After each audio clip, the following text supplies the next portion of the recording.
What you think about when you're born into a fire.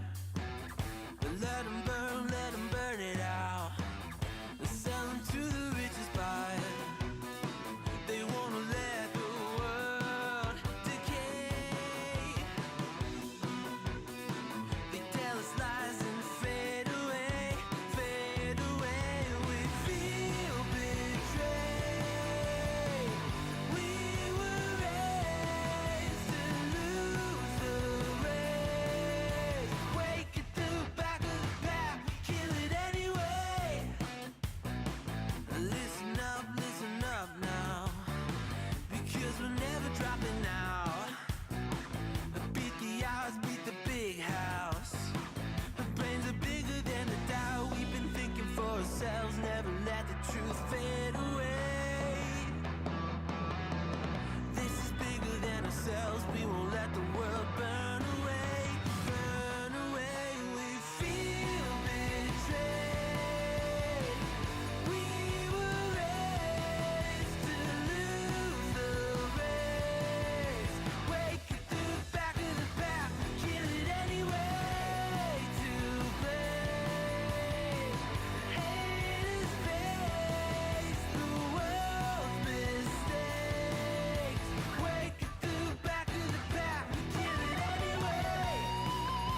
Hey daddies, it's me, the Linda Binda from TikTok. I wanted to make this video because I wanted to thank you for watching Cold Beer Confessionals with Will Bird. I think that's just incredible. I've watched a few episodes and I'm just like very intrigued. But you know what I'm most intrigued in is Big Daddy's meat stick. I heard that it's very thick, like a good old German sausage. You know, Linda and her coochie loves that. Oh, never mind. Let's not go there. Anyways, I hope you have a good show and enjoy it as you can. There's a lot of weird things that go on, especially when it comes from the realm of Linda Bindaland. So, enjoy the show. Thanks for watching. Peace out. Welcome everybody. What's happening? What's up? We're here. Thanks for showing up. We're here. I heard that the honeymoon phase is over. By the way, I'm Will Bird. This is Cold Beer Confessional. If you want to support the show, do that at coldbeer.fund, coldbeer.fund, where you can find plenty of ways to donate to get through this time after post-hurricane. It doesn't feel like it's been... What, we're coming up on 2 months? It's almost been 2 months. That's insane. We were without power for like the first month, though. I think. Hold on. It was the 27th, right? Or 28th of September.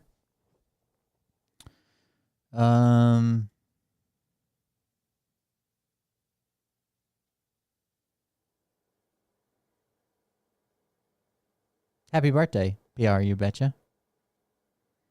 Formed on the 24th, extra tropical on 27th, and dissipated on the 29th. 2 months. That's wild. It doesn't feel like it's been that long. Everything's still fucked up. Everything's still falling apart. We still don't have a road. Shit sucks. So there you go. Thank you guys for joining us. What's happening? How's it going, guys? I heard there's been a little bit of a falling out between Donald Trump and his boy Joe Rogan. Now, I'm not sure if this is true, but that's what people are talking about. And then J.D. Vance had to take down a post he made. So if you don't know, Donald Trump's been taking a bunch of Republicans on field trips, like out of Congress and on field trips. And while he's had these Republican congressmen out of Congress, Joe Biden's just been appointing judges like crazy, right? And they've been getting through Congress because there are missing Republican people like J.D. Vance, right? He's still a congressman until he takes office or whatever. So they've just been passing judges. So then J.D. Vance gets mad and is like, I was doing important shit. We would have lost anyways. I don't care. My one vote. And people are like, go to work and do your job, right? Like, we get it. You won. Go do your job, right? They're taking votes. You should be there for vote. And whether you like him or not, that's what he's paid to do, is sit there and vote. Right, not go hang out with Trump and Elon Musk and shit. But he accidentally let it slip that he was instead of doing his job, he was interviewing replacements for the director of the FBI. Now, that's not been public yet, so he got mad and started tweeting at somebody. Like, I was doing real important shit, like interviewing a replacement for the director of the FBI. But Trump hasn't released that he's replacing Christopher Wray or whatever, the current director. So he had to go back and delete that tweet after he called the guy a mouth-breathing imbecile. So check this out.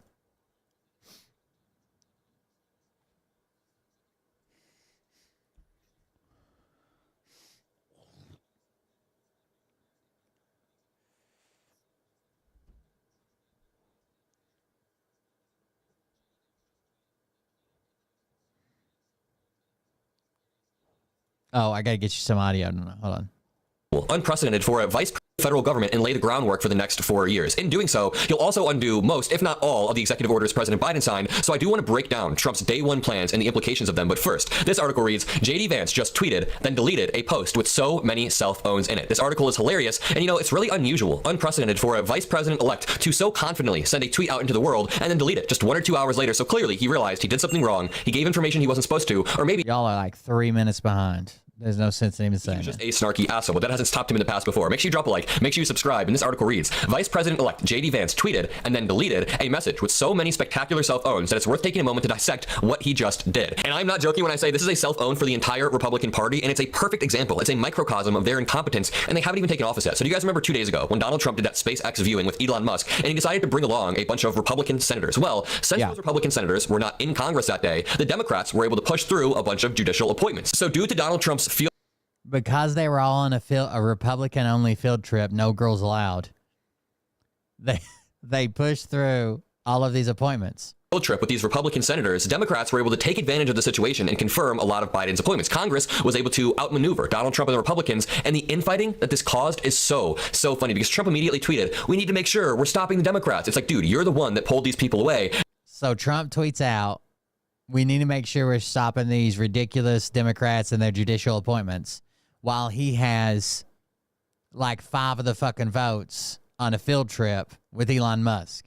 Then JD Vance decided to butt in and double down. Let me just read this article. So on Tuesday, Vance posted a message on X defending his recent absences from the Senate. He's still an Ohio Republican senator, but he and a handful of other GOP senators haven't really been showing up for the Senate votes in the lame duck. Their absences are frustrating some in their party as Democrats are confirming lots of President Biden's judges without much resistance from Republicans at all. And the funny thing is, most, if not all, of the confirmations they made 2 days back could have been stopped. They could have been dead in the water if a few Republicans were there. Vance was specifically called out by Grace Chong, the Yeah, so it's not hard. The Republicans don't have the majority right now, but not every Democrat's going to be on page and voting party lines, right? So there were fucking 5 of them missing, right? That's a big difference when you're voting 49-45. If 5 of them are missing and you're voting 49-45, well, that's 50-49. CFO and Chief Operating Officer for Bannon's War Room, the podcast hosted by Steve Bannon. She said So Grace Chung called him out and said, like, you guys better show up and do your frickin' job. But she since deleted the post because he went full Donald Trump on her. Tuesday posts saying, you guys better show up and do your freaking job. And she tagged Marco Rubio and Senator J.D. Vance. So we've got Republicans saying, show up and do your job. We also had reports that in the lunchroom, people were bad-mouthing Marco Rubio and J.D. Vance. And not just talking shit for no reason, but specifically saying, why aren't these dudes here? We need their votes to stop these confirmations. And the Democrats were able to take a win. But enter Vance with his tweet. The vice president-elect lashed out at Chong, calling her a mouth-breathing imbecile, and said even if he had shown up to vote against the particular nominee Chong was referring to, who is appeals court nominee Embry Kidd, Republican... Yeah, they should still show up and do their job for sure. Like, you've got to find time around that to go on your fucking field trips and shit. And still wouldn't have had enough votes to block him. Besides, Vance said, he was busy with something much more important than casting Senate votes, helping Trump interview potential new FBI directors. So Vance inadvertently revealed in his tweet multiple things while also just being an asshole. I mean, read how he opens off this tweet that he deleted. He deleted this tweet. It says, Grace Chong is a mouth-breathing imbecile who attacks those of us in the fight. Now, here's why I had to delete it, though. Other than making herself useful. You want to talk about making yourself useful? Maybe you and the other 2 to 3 to 4 senators that were not there should have been there. But this reveals something deeper that I've noticed about this dynamic between JD Vance and Donald Trump. Now, never misconstrue this as me defending JD Vance in any way, but I think that he doesn't have that same deeply ingrained authoritarian instinct that Trump has. And just hear me out for 1 second. We know that JD Vance thought Trump has, I don't know if anybody does crypto, but here's one thing that I saw somebody else talking about today. If Trump invests the U.S. government in Bitcoin, it's going to destroy the Bitcoin market. So let's say that Trump comes in and says, okay, well, we need to diversify, so we're going to put $1 million into Bitcoin. That's going to drive the price through the fucking roof, okay? And a ton of people who are holding on are just going to sell, right? And then the bottom's going to fall out of it. And then for the U.S. to see a return on they're just going to have to either have to let it fall and lose all their money, or the government's going to have to keep buying in. Either way, it's probably going to destroy the dollar and Bitcoin. you can't just come in like the way that he's been talking about it, right? He can't just come in and spend millions in fucking government funds on Bitcoin. It's not going to work. Literally Hitler back in 2016. He didn't vote for Trump. He didn't like Trump. And now he is an opportunistic sleazebag who brown noses and will do anything to get into power. That is true. But sometimes I get the vibe that JD Vance's heart isn't always in it, and he's just mimicking Trump's behavior because he's been directed to rather than actually hating the Constitution like Trump does. For example, you guys know how Trump always gets his crowd to boo the media. He always points back to the press and the entire crowd boos. That's driven by his genuine disdain for the media. But when JD Vance does that same thing, which he's done the same thing multiple times, I've seen him hesitate. There's a little hesitation that suggests he's following Trump's lead, and then he'll like pause, and then he'll start to attack the media more. It just makes me think, again, I just think this dude is completely grifting and lying, and his heart isn't fully in it. I think 10 years ago, JD Vance from 10 years ago would be disgusted that You just can't. So the Bitcoin market is like right now, Bitcoin's kind of on a little run, and that's because people are uncertain and investing small amounts, but lots of people. But when the government goes in, not only is that a big sway to legitimize Bitcoin, so it'll drive the price up, but they're going to probably dump a substantial, they're not going to buy like $5,000 worth of Bitcoin, right? They're going to buy millions of dollars worth of Bitcoin. And people, I don't care how many people say, I'm holding for the moon, I'll never sell. That never seems to work out, right? When people see whatever their number in their head, maybe they don't even know what their number is. But when that number happens and they sell out, well, that causes the price to drop because people are selling it. And it's just going to destabilize it all. Potentially fucking ruin the dollar and Bitcoin at the same time. He's using this Trumpian style of politics when he wants to be like a Mitt Romney Republican. Now, of course, I'm not trying to sanewash JD Vance or anything. I'm just saying he's a lying grifter who is only using Trump style of politics to gain power, and you can see that. Besides, Vance said he was busy with something much more important than casting Senate votes, helping Trump interview potential new FBI directors. He said, quote, when this 11th Circuit vote happened, I was meeting with President Trump to interview multiple positions for our government, including for FBI director. I'm surprised they're even doing interviews. You went through the interview process and somehow ended up with Matt Gaetz and Tulsi Gabbard. That's almost incompetence or just weaponized incompetence. Quote, I think it's more important to get an FBI director who will dismantle the deep state than it is for Republicans to lose a vote 49-46 rather than 49-45. But that's just me. Vance inadvertently revealed that Trump is interviewing people to replace Christopher Wray, and that could be part of the reason why he deleted the tweet. It's only been speculation until now that Trump may replace him, but Vance just confirmed that Trump's team is already taking steps to do it. Whoops, and here's the full tweet. He said, Grace Chong is a mouth-breathing imbecile who attacks those of us in the fight rather than making herself. So Trump hadn't announced that he was looking for a new FBI director. He hasn't said anything publicly. He hasn't brought that out. And Trump loves to fucking drop these on people, like FBI director or this guy's fired or whatever. And JD Vance accidentally leaked it because he's a fucking retard. Useful. Okay, so now JD Vance has fully embraced this Trump style of politics, and I know he was just raging and seething when this was sent. If I had shown up to the vote in question, the nominee would have succeeded 49-46 rather than 49-45. But here's the thing. If every Republican had shown up, Fetterman would have come in and the Democrats still would have gotten their nominee across. But the thing is, you could have at least put up a fight if Donald Trump didn't pull away 3 to 4 senators. It would have been more equal. When this 11th Circuit vote happened... And that's so what he's assuming here, if every Republican would have showed up, they still would have won because they'd brought Fetterman in. What he's assuming here is that every Democrat was on the same page, and they didn't have to be, right? They're not sometimes. You should still do your job. You can't imagine if they just did this for the last 4 years or 2 years or whatever. They were just like, well, you know, we're not in the majority, so why even show up? I was meeting with Donald Trump to interview multiple positions for our government, including FBI director. I was meeting with Donald Trump to interview multiple positions for our government, including FBI director. Again, Donald Trump hasn't released that he's replacing the FBI director. And Donald Trump loves to, this is going to be, I don't think they like each other very much. He's just being a snarky asshole, and then he deleted the tweet. A Trump transition team spokesperson did not respond to a request for comment as to whether Trump is preparing to move from Wray. An FBI spokesperson declined to comment, but beyond that split up, the Ohio senator got yelled at indirectly by Trump for not showing up to the Senate. So, listen, JD Vance is saying, we didn't even need to show up, who cares?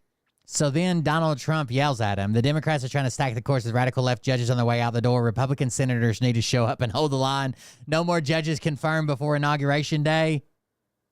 You took them on the field trip, you idiot.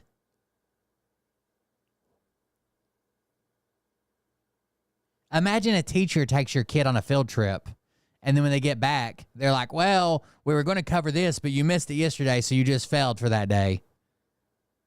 cares if we show up, but Donald Trump ranted on Tuesday that all the Republicans need to show up and be there. He said on Truth Social, the Democrats are trying to stack the courts with radical left judges on their way out the door. Republican senators need to show up and hold the line. No more judges confirmed before Inauguration Day. First of all, you're not the president. That is not your position to be controlling the Senate whatsoever. But also, he is saying right here, Republican senators need to show up and hold the line. Then JD Vance directly contradicts it and says, who cares if Republican senators would have shown up? It wouldn't even have made a difference. It's just like, these two dudes are not on the same page ever, at all. Vance was suddenly back in the Senate Tuesday afternoon, voting against these nominees after this breakdown. Now, I want to end this video off by talking about some executive orders that Donald Trump could sign on day one, including the Schedule F executive order, which says he can hire and fire tens of thousands of civil servants at will, not based on skill or merit, but based on loyalty, how loyal they are. Also, the executive order that says he can purge any generals he wants and create an accountability board where only loyalist generals can pick who's there. So, I think both of those would be disasters. Firing on a loyalty test, and then this trying to rid the military of woke generals or whatever the fuck they're calling them. I think these are horrible things. I think both of those would be disasters. We have some big news right now. Elon Musk is not having a good time for two reasons. First, Blue Sky just hit 20 million active users, the mass exodus from Twitter. Look out. But that's not all. Blue Sky, but 20 million users and gaining 1 million a day. It's a Twitter alternative that doesn't have Elon Musk. The Treasury Secretary nominee that Elon Musk publicly bashed became Donald Trump's pick to be Treasury Secretary, which means Elon Musk's influence in Trump's orbit is waning. First, the mass exodus from Twitter is continuing, and Blue Sky has hit 20 million active users, and it grows by over 1 million active users per day. Meanwhile, Twitter is losing users fast. And second, Donald Trump's new Treasury pick, Scott Bessent, was someone who Elon Musk publicly bashed. This was the last person that Musk wanted to be Treasury Secretary, which means that Elon Musk's influence in Donald Trump's orbit is waning. I mean, we saw him have a blow-up argument with a senior Trump advisor. Trump transition officials are getting annoyed with him. This breakup, folks, is going to be bad when it happens. If you guys want to find my Blue Sky, it's just at the link in my bio, so go check it out. And as always, just spread the word and follow along for. So the people that Elon is using his Twitter account to publicly bash are also the same people that Trump is currently appointing into those positions. We also had Trump appointing George Soros affiliated people. Here we go from NPR. Trump nominates Wall Street investor Scott Bessent as Treasury Secretary. Scott Bessent, a little-known Wall Street investor who became one of the President-elect Donald Trump's top economic advisors, has been nominated to be the next Treasury Secretary in Trump's new administration. In a statement, Trump wrote, Scott has long been a strong advocate of the America First agenda, and that Bessent would help me usher in a new golden age for the United States as we fortify our position as the world's leading economy, center of innovation and entrepreneurialism, destination for capital, while always and without question maintaining the U.S. dollar as the reserve currency of the world. Bessent, a former protege of Democratic mega donor George Soros. Isn't that who they always talk about? Is George Soros is the evil Jew with all the money and the space lasers? He appoints all the judges and makes it to where everybody gets away if you vote for Kamala or something, right? He founded and runs the hedge fund Key Square Group. He emerged from relative obscurity to become one of Trump's favorite advisors on the campaign trail, where Trump praised Bessent as one of the top analysts on Wall Street, as well as a nice-looking guy, too. I don't know why he does this. Why does he keep complimenting how nice guys look?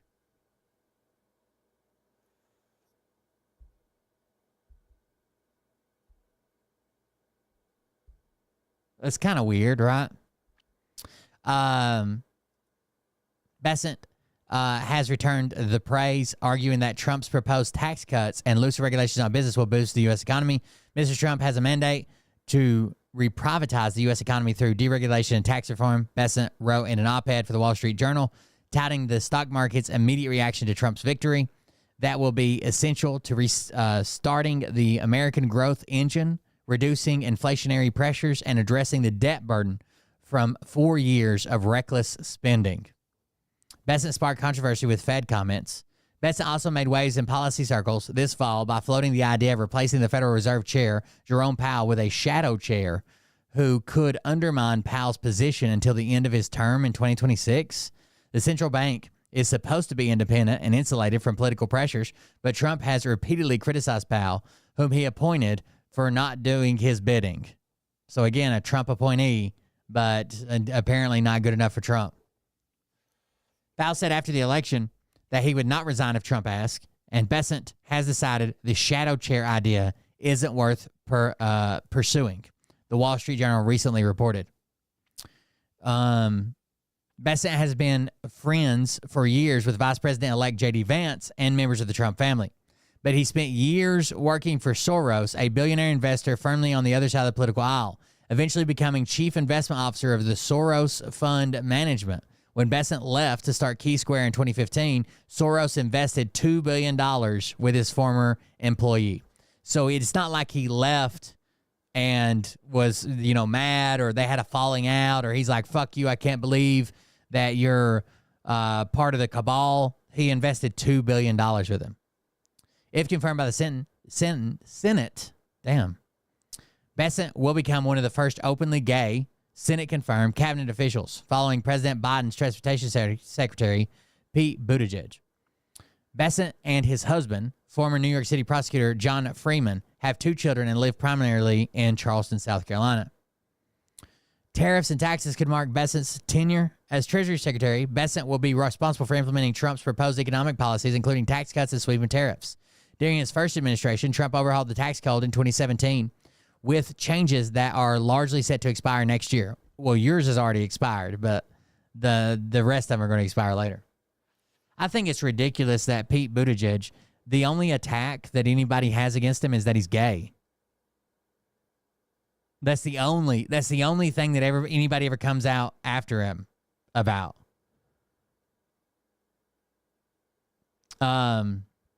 Meaning that his second administration will have an opportunity to again reshape tax policy for years to come. Trump's promises to raise tariffs and cut taxes appear to resonate with voters in this election, despite the currently healthy state of the U.S. economy. Inflation is easing, wages are rising, unemployment remains historically low, and low interest rates are coming down. Yeah, but you can't tell anybody that. You can't tell anybody that. Nobody believes it. The next Treasury Secretary will have implemented Trump's proposals without weakening the underlying fundamentals. But many economists have warned that Trump's economic proposals could restart inflation and balloon the federal deficit. Of course it will. That's what he did the first time. And then they started screaming how great an economy was. What Trump did the first time led to most of the inflation, including the OPEC deal. The problem is it's like a boomerang. So he throws out the boomerang, right? And everybody's like, yay, the boomerang's flying. But then by the time it comes back, he's out of office, right? And we're just sitting here getting hit in the head of the fucking boomerang. We're like, what the fuck? It was flying that way a minute ago, and now it's back?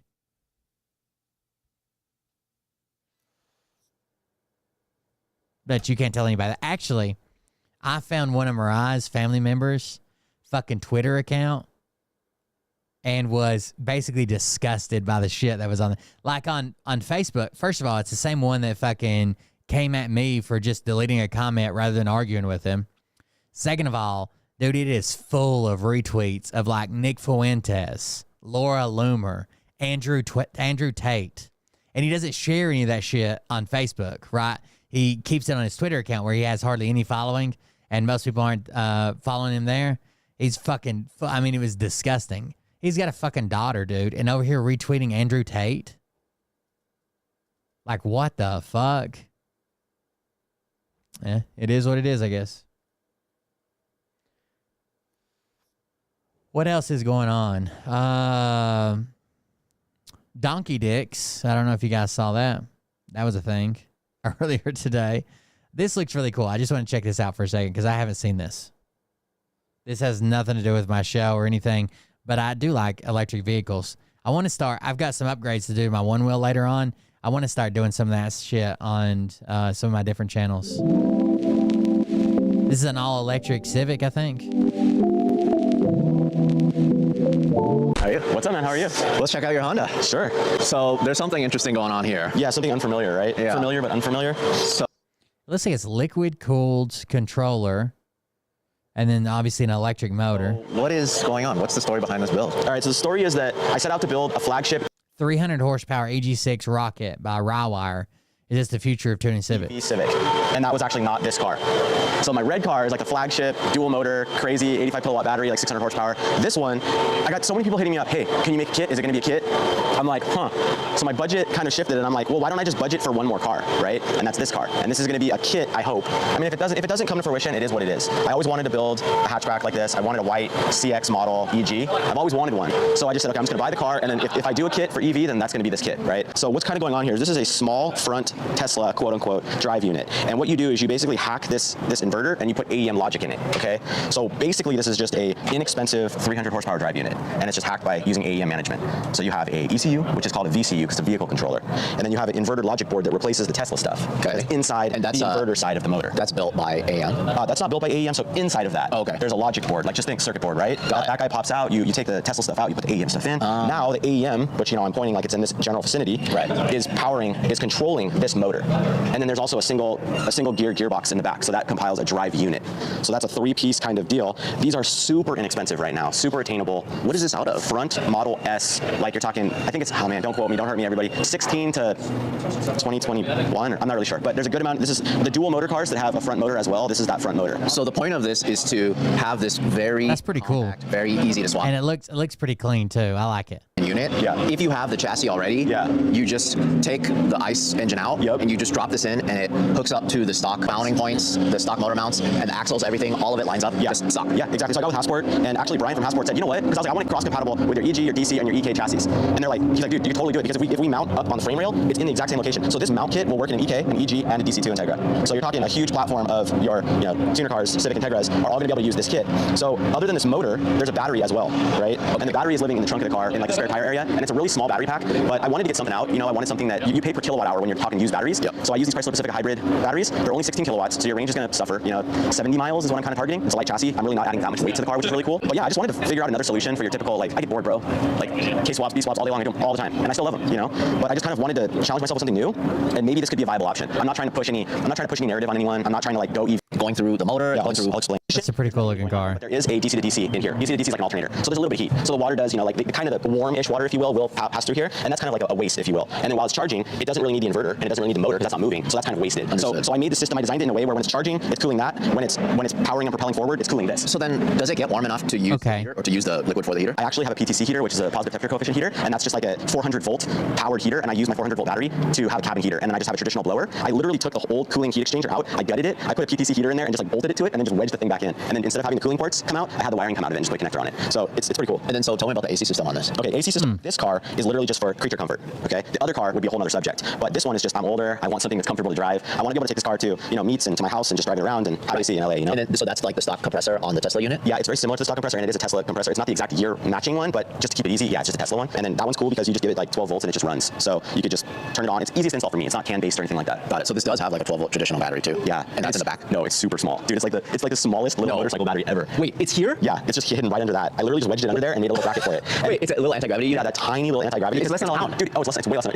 I was like laughing when I seen this. But all it is all it's doing is taking electricity and it's just a buffer. Just think about it as a buffer because this is a DC to DC. So this is taking 400 volts and it's basically my alternator for my 12 volt system to run lights and water pumps and stuff like that. Got and then the battery's just a buffer. Understood. Because on a lot of electric conversions, you still have to have a big 12 volt battery. Yeah, maybe because if you're running like a lot of demand, electronic power steering, like the loads start to increase, then you just need a bigger battery. That is so crazy. Okay, so like you said, just for a buffer and everything else works. That's pretty crazy. Also, I want to see, this is from the same channel, the same guy that built the car. Said he got scammed on a $26,000 paint job. What? Have you seen the electric Kana? Yeah. Paint job. I want to just kind of start by saying that, this EG is some kind of like run down some stuff, explain kind of what's going on with the car, social media, kind of showing the process of this. And this is my EG build. I've been posting a good amount on my social media, kind of showing the process of this EG. I'm also kind of showing some of the problems I've had with it. And I wanted to take a minute and kind of like run down some stuff, explain kind of what's going on with the car. A $26,000 paint. You know how nice a car you could buy for just $26,000? It's a $26,000 paint job. Obviously, this is for like SEMA shows and shit like that, but still. And why I wasn't able to just start putting it Imagine getting scammed. Imagine not only paying that much for a paint job, but getting scammed on it. back from the paint shop. I want to just kind of start by saying that, this EG is something that's special to me. I really like them. I've always wanted one, and I picked one up in like, probably about 2 to 3 years ago. It was a clean car where my friends had owned it and actually sold it to a buddy, passed it on to his kid, and the kid did like a K-swap in the car and actually beat it up a good amount. So it was a clean car as far as I knew, but actually there was a lot of issues with it. There was a lot of damage on the car when I actually ended up buying it, realizing that it was almost like a hail damage car, just like little dents all over the thing. My goal was to get it painted, but I didn't want there to be a lot of Bondo on the car. So what I decided to do was get a PDR. So that's paintless dent removal. It's going to basically clean up the body, so there's very little, minimal glazing or Bondo on the vehicle. You don't want Bondo. You want everything to be as straight as possible. Your canvas to be clean before you start painting, right? So I ended up hiring a guy that was mobile. He was fair rate. It's a little expensive, but PDR is not cheap. And he actually came to my shop and he did a full PDR correction on the car. It was way straighter. I was really happy with it. It was expensive. I think it was ended up being all in after everything was all said and done. It was almost $2,000. So a lot of money, but I really wanted to invest in this car. This car's important to me. I want it right. Next thing I did was a recommendation from a friend was to get a painter to come over and to paint the car. I don't think that's bad for paintless dent removal. That's where they come in and bring tools and like get behind the panels and like pop dents out. They use heat. They use different weird tools and shit. It's actually a big market right now because the reason people don't get dents fixed on cars is because typically what you'd have to do is sand it down, Bondo it, then you got to match the paint. You have to paint at least that whole panel, sometimes the whole side of the car if you want it to match right. If your paint's like 5 years old and they're trying to match it to new paint, they have to mix like a custom color so it doesn't look like it did at the showroom and the rest of your car looks like shit. So the paintless dent removal is actually big business right now. And I don't think that's stupid. If it had almost like hail damage all over the car and you spent $2,000 getting all those removed, I don't think that's that expensive. I had him look at the car, and he went through it, and he told me, what he saw and what it would maybe roughly cost. I told him what my budget was. My budget was about $10,000, and that's a lot of money. But I wanted a good quality paint job, and I knew good quality in this day and age, it's going to be a $10,000 job. So especially in Southern California.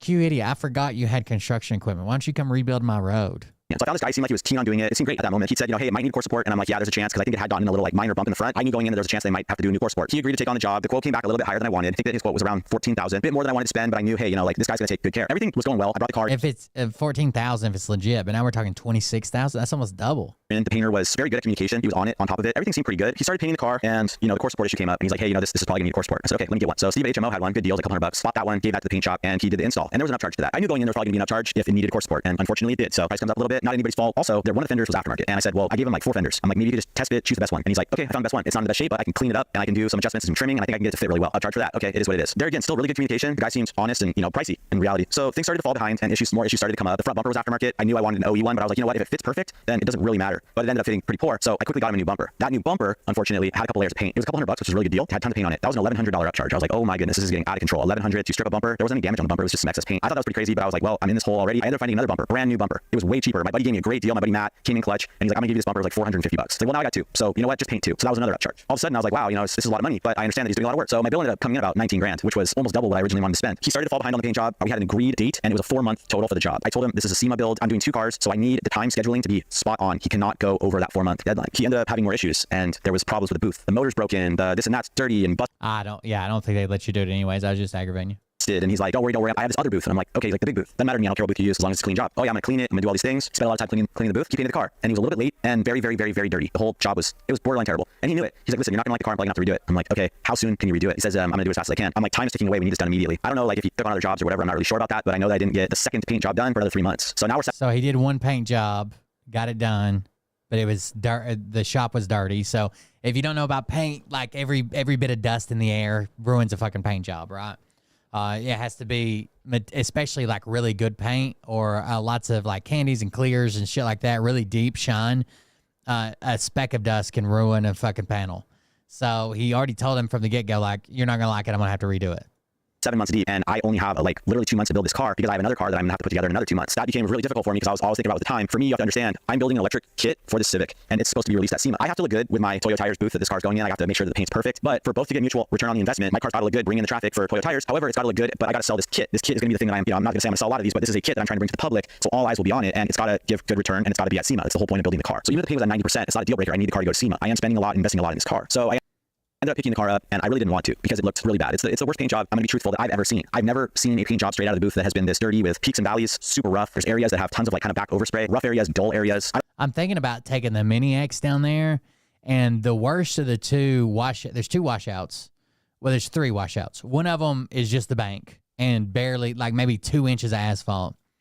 The worst one is the one closest to us, and it actually has a dirt bank beside it. Like the one that's like middle of the ground, right? That's in the middle, actually. It's not the worst, but it's not the best either. It's on a rock wall, but it's pretty wide. It's probably still over 8 feet wide. The one where we got like 6 feet of road and like another 2 foot beside it, or another foot beside it, 7 foot total. That's dirt right there. I'm thinking about taking the Mini X and going down there one day when I know it's not going to rain and be stable, and just widening that path just to make it safer for people, put less stress on the edge of the road over there. And I could probably widen it another 18 inches, 24 inches onto that dirt side, make it flat.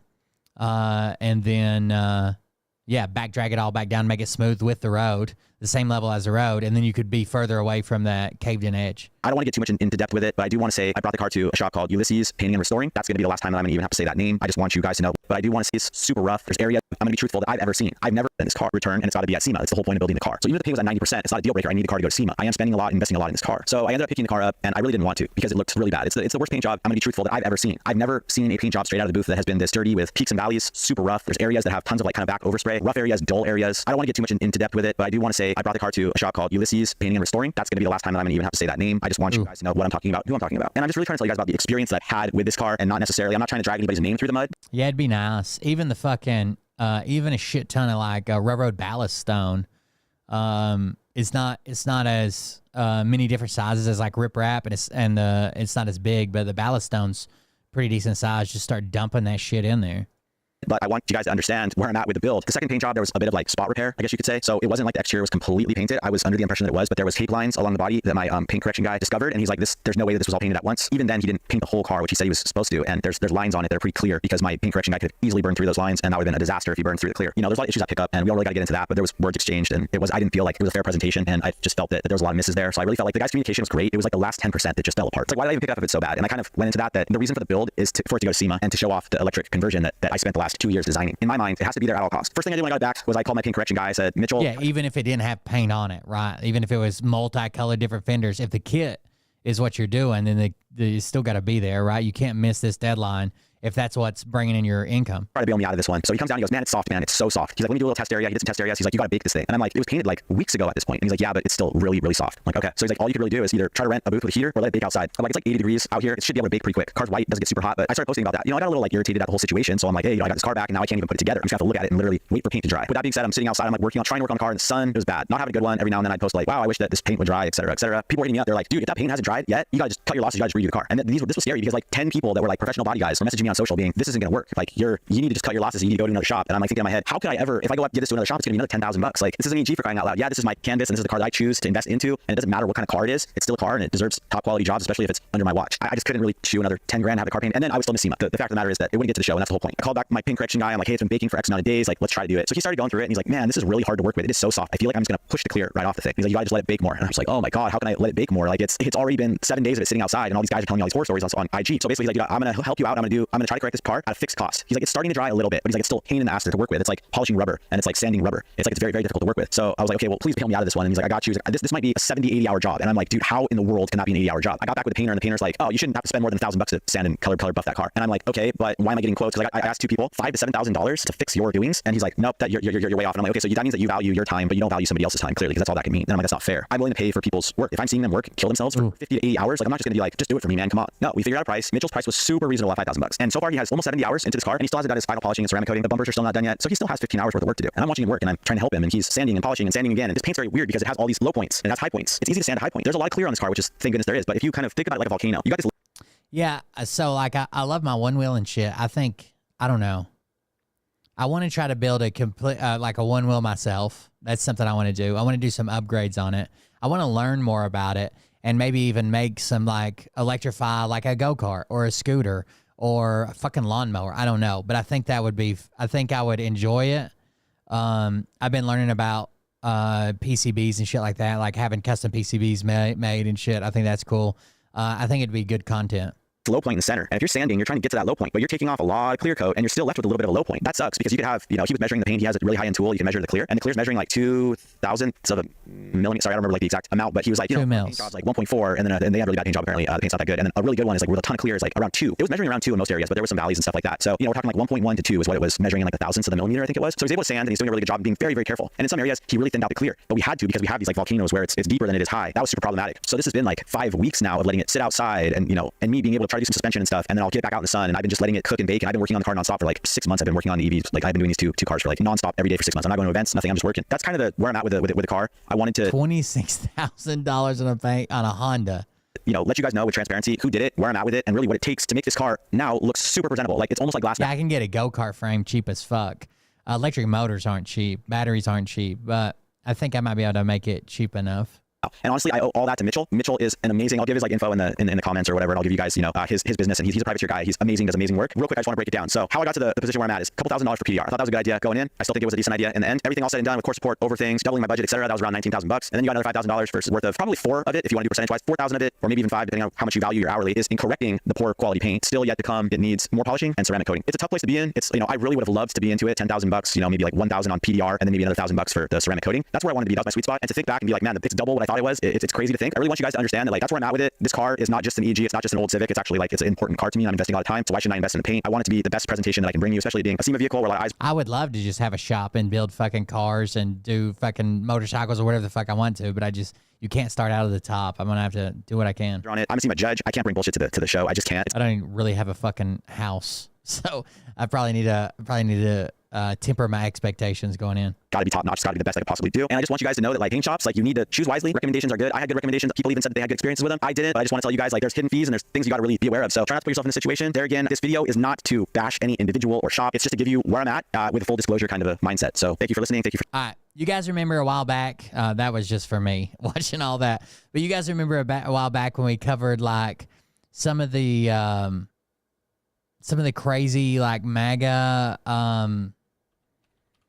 there was a guy that had a hit song. He went viral for making a hit song called Pallets of Ballots. Then we found out that he was arrested for allegedly beating some woman and a child.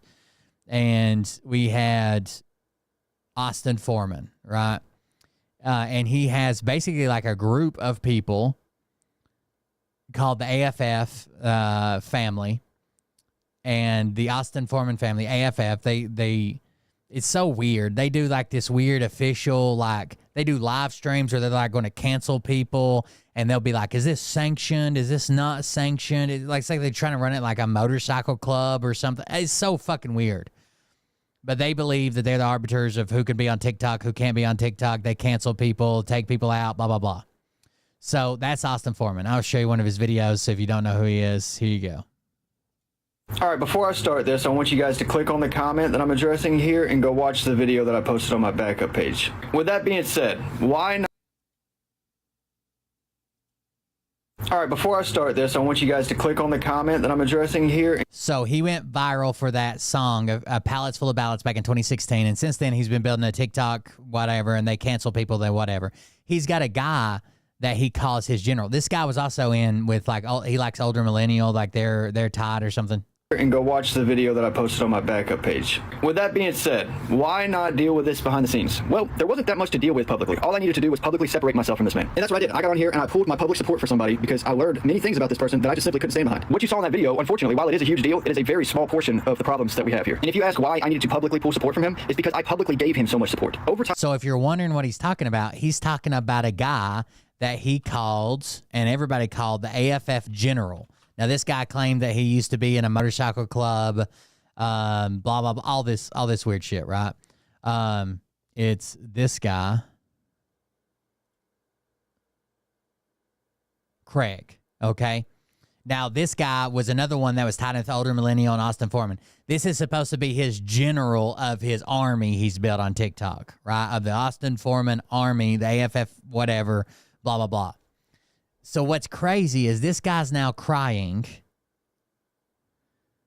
This guy is now on here basically crying, whining, doing his thing. His name's Craig. Because he helped build a machine to cancel people online. Okay? And he was part of that machine. He was giving out orders like, we're going to go troll this person. We're going to go cancel this person. You can't fuck with our people. If you come after us, we'll take you down. We're canceling this one. We're canceling that one. Attacking people on the left. And then the machine turned on him. They do go really hard. Like, some of them do doxing. Some of them do like call your kids schools. So they do pretty crazy stuff. Then the machine turned on him. So he's apparently got an ex-girlfriend or baby mama or something. And she came out and said that he hit her or some shit. And then the whole machine turned on him. And now he's very upset about it. Like, how can you helped build it. How can you be upset about it? So, Austin, let's tell the truth, brother. Why you're bowing down. This was his right-hand man that helped him do all of this canceling. And now he's being canceled. Going with Brittany. Because you're worried about you losing your account. You told me you can't lose your account. See, the difference in me and you in loyalty, brother, is I was loyal to you, even when you was wrong. I would call you up on everything you got accused of, remember? Every time. You double down every time. I always called you and said, hey, we got to figure out how this was. He also came out and confirmed that Austin Foreman, I guess, joined the military and had a desertion charge for deserting the military. Sometimes that's a big deal. Sometimes it's not so much. It just depends on when you were in and what you were doing, how far along you were kind of deal. Sometimes it's just like a mark on your record, whatever, not that big a deal. Whatever. Might have to pay back a bonus. Other times, like, you go to fucking jail for it. Was. Even when we talked about your desertion in the military, remember? So you want to come on here and try to make me out something I've not. I've been nothing but freaking loyal to you. So one thing about me is I do have receipts about everything. I do have an ex that has tried to haunt me for years that I proved in my backup account that won't leave me alone, that's been arrested. The thing that you all have is no receipts. You have text messages from people. One of these others is a baby mama that comes into my live and everybody's lives attacking me every time I turn around, who got angry because I was in a relationship with a woman and had to go to a work thing and met the woman and posted it because I'm allowed to. She had a boyfriend at the time. Now they're broke up and now she's bitter and angry.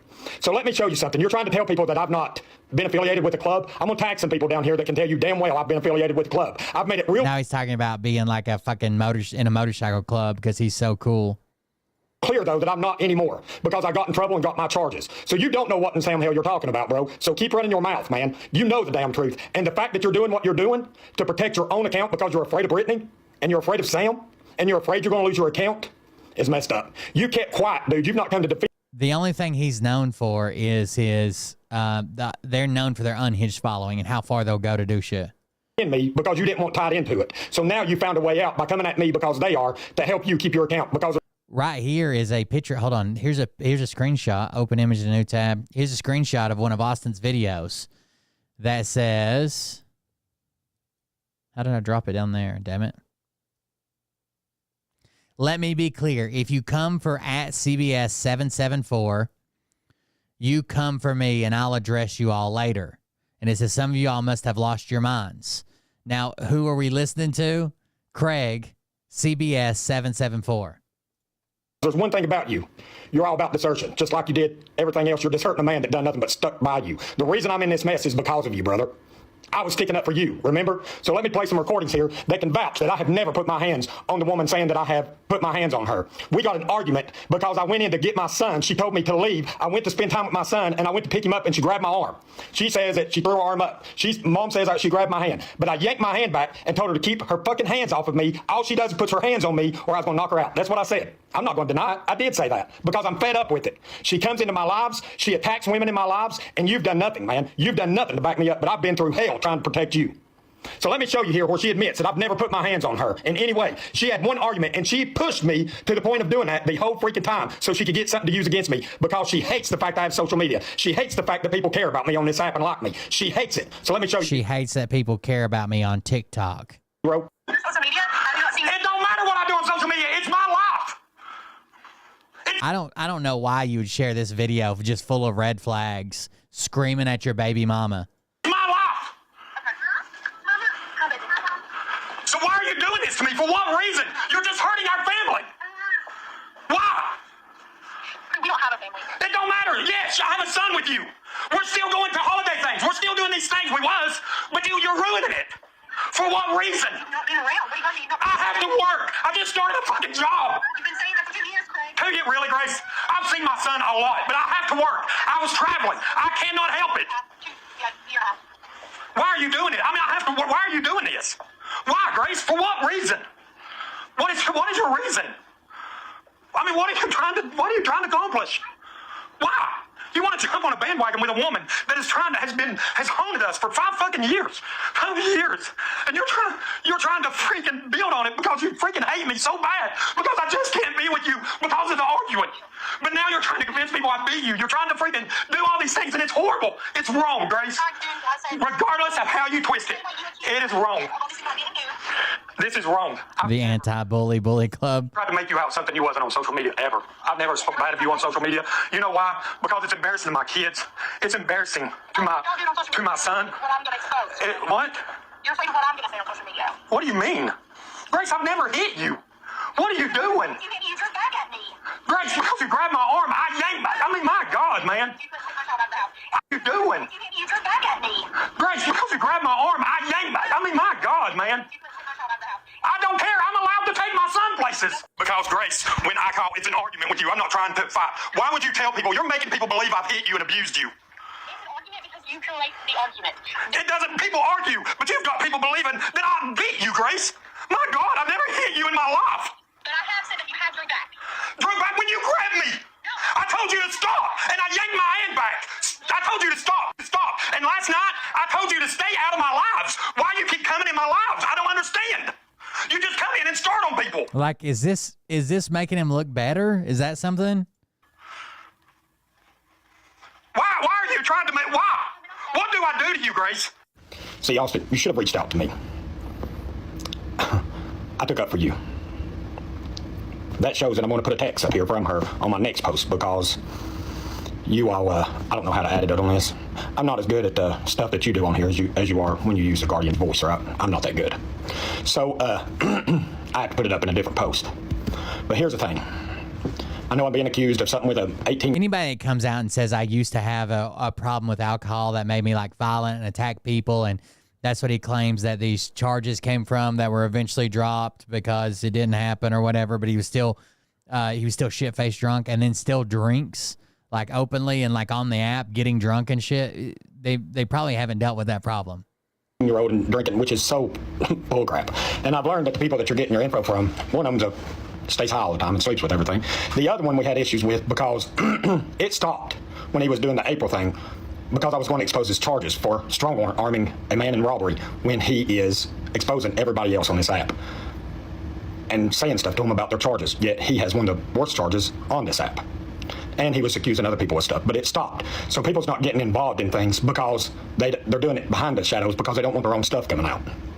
But you're going to come on here, you're going to try to make me out something I'm not, just to cover your own tail on your app and your followers. See, there's a big difference in me and you and loyalty. I stick by people that I care about and that I'm friends with. I'm going to have arguments with people I'm input with, but I've never put my hands on nobody. I've never hit a woman in my life. And for you all to come on here and try to make that out, I've never given anybody alcohol. I don't even drink. And anybody that knows me will tell you that. That is a horrible, horrible things that you all are doing on here and the lies and the stuff that you're spilling. And instead of picking up the phone and calling me like a man and saying, Craig, this is what's going on. What's the deal? You got any proof of anything? You jump on a bandwagon to save your own account, Austin. Your own account, brother. Why? What did I ever do to you but stand up for you, man? That's what's sad. I'm going to have arguments. So have you. You've had a lot worse arguments than I have. Remember, I stood up for you on those. Uh-oh. But you're just going to throw me to the wolves. He does sound like Donnie Baker. Instead of just picking up the phone and calling me, man. How sad. So, Austin, let's tell the truth.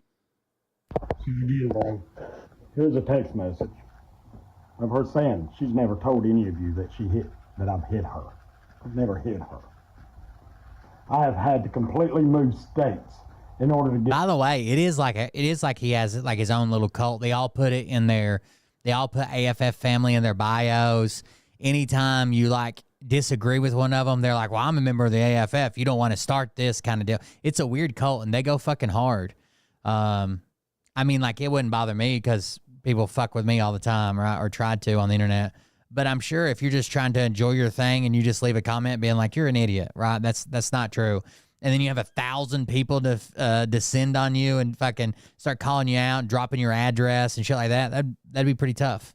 Get away from this whole situation and start my life over. I've told you from the beginning that you're putting people into situations and getting involved in stuff that we didn't need to be involved in. Let's go back to getting bullies. It's messing with people that's got mental illnesses. You're getting involved in stuff because your ego got way big. But you know what I done? I still backed you up, bro. Still went and fought for you, bro. Still backed you up. And the fact you would throw me under the bus to save your 1 million followers, as you told me, remember?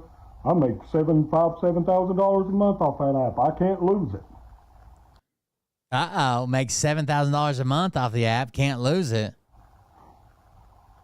And you wouldn't even have the nads to pick up the phone, bro, and call me and say, Craig, this is what you're being accused of, bro. What's going on? You didn't even have the decency. You found a way out, bro, to save your own account because you was afraid of Brittany and Sam. See, I always check in for facts. You don't. Remember how many times I had to come to you to cover your hind end? Cash King. Remember Cash King? I'm the one that come to you because you was going after it. Tex. Remember? By the way, Cash King is a guy that got involved in a bunch of political stuff. It's a really weird story. So Cash King is another one that is, I was telling Mariah, I was laughing today, and she's like, what? And I was telling her his fall. So, like, he believed that he was on a mission from God. He started making comedy videos. And basically what he was doing is he was troll replying to people and trying to trigger them and get them to freak out, right? Sometimes it was true, sometimes it's fake, but he was just trying to get them to, like, fucking crash out. He got a little bit famous on that. So then he said he was on a mission from God. He felt like he was called by God to get big on TikTok and get other people big. But this guy was horrible, like saying horrible shit. He was with God, but he was saying horrible shit about people, horrible shit about his exes, saying that people were too poor to fucking understand because they weren't TikTok famous like he was, shit like this. But he said he was on a mission from God, and he did this thing where, like, if you join his live, everybody in the live would go follow you. So they were getting, like, people to, like, 5,000 followers or whatever, like that. And the money that was being donated, he would donate, or the money he's been given, he would donate some of it to his followers or whatever. But then he made this really weird video. Hold on. Let's pause this for a second and go over here and do Cash Kings. He's fucking crash out. He honestly believed that he was a prophet from God on TikTok, which is fucking wild, right? Guys, I appreciate all that. You're right. My TikTok career ends here, and so does my marriage. It seems like me and my wife are fighting. So someone says, been following you for a couple years, all 16 accounts. This might be the one where they get you. So he got shadow banned. He's upset because he got shadow banned. Now, his shit was just talking shit about people all the time, trying to trigger people, talking shit about his exes and people. Like, there's literally clips of him saying, like, you wouldn't understand it because you're fucking poor. That's why you're like this, because you're fucking poor. But also clips of him saying he's on a mission from God to build his account and give back to people.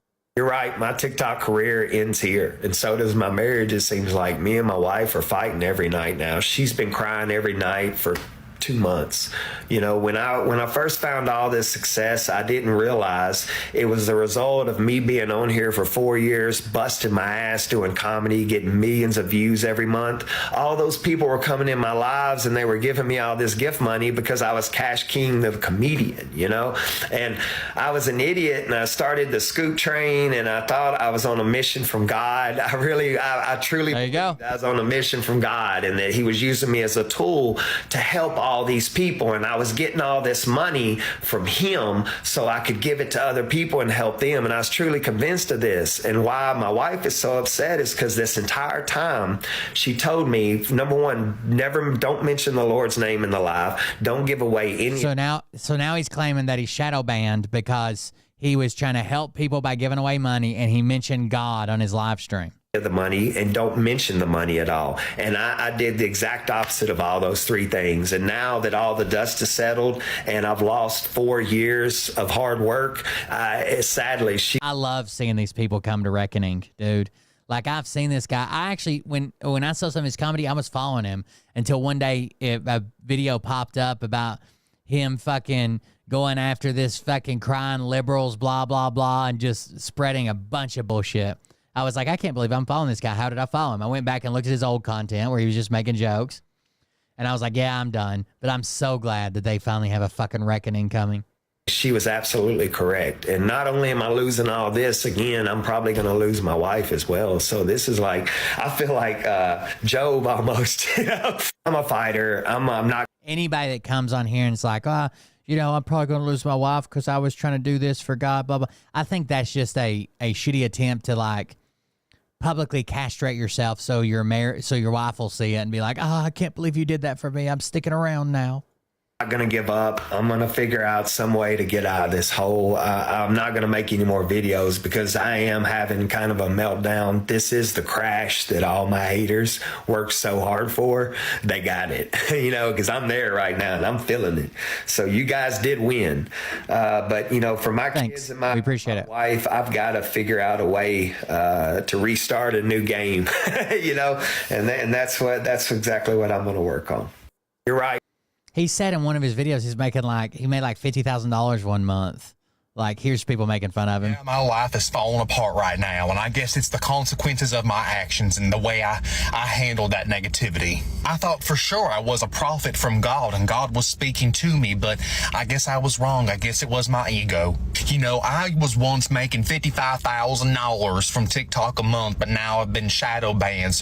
But the money isn't the problem. I wish the money was the problem. That's not the problem. My marriage is falling apart. My wife has been crying every night for the past month, and it's terrible. It's sad, and it's because of me. And I'm doing the best I can to rectify this situation, but I guess karma always has a way of coming back and getting people. You know, all the times on my TikTok lives, I called people broke because they weren't making the money I was making, and now look where it got me. Now look where I am. I don't know where this next journey of life is going to take me or where I'm going to go, but I'm just going to do the best I can and just hope my wife will stay with me and that we're strong and we can get through this. I'm still disappointed though that I'm not a prophet from God like I thought I was. Yeah, my life is falling apart right now. Oh, it's a mess. It's a mess. I wanted to see, somebody shared it where he was talking about people being poor as fuck. King. This is for Cash King. Appreciate. I think I saw it with somebody that had glasses on. Not that guy, but somebody had a set of shades on and they were talking shit about him. Acting like he was a Christian and come on here talking shit about everybody. Talking about how other people were fucking broke because they didn't make as much money as him. Hold on. And they shouldn't have an opinion because you're fucking broke. You broke bitches. But I'm on a mission from God, guys. I'm on a mission for God.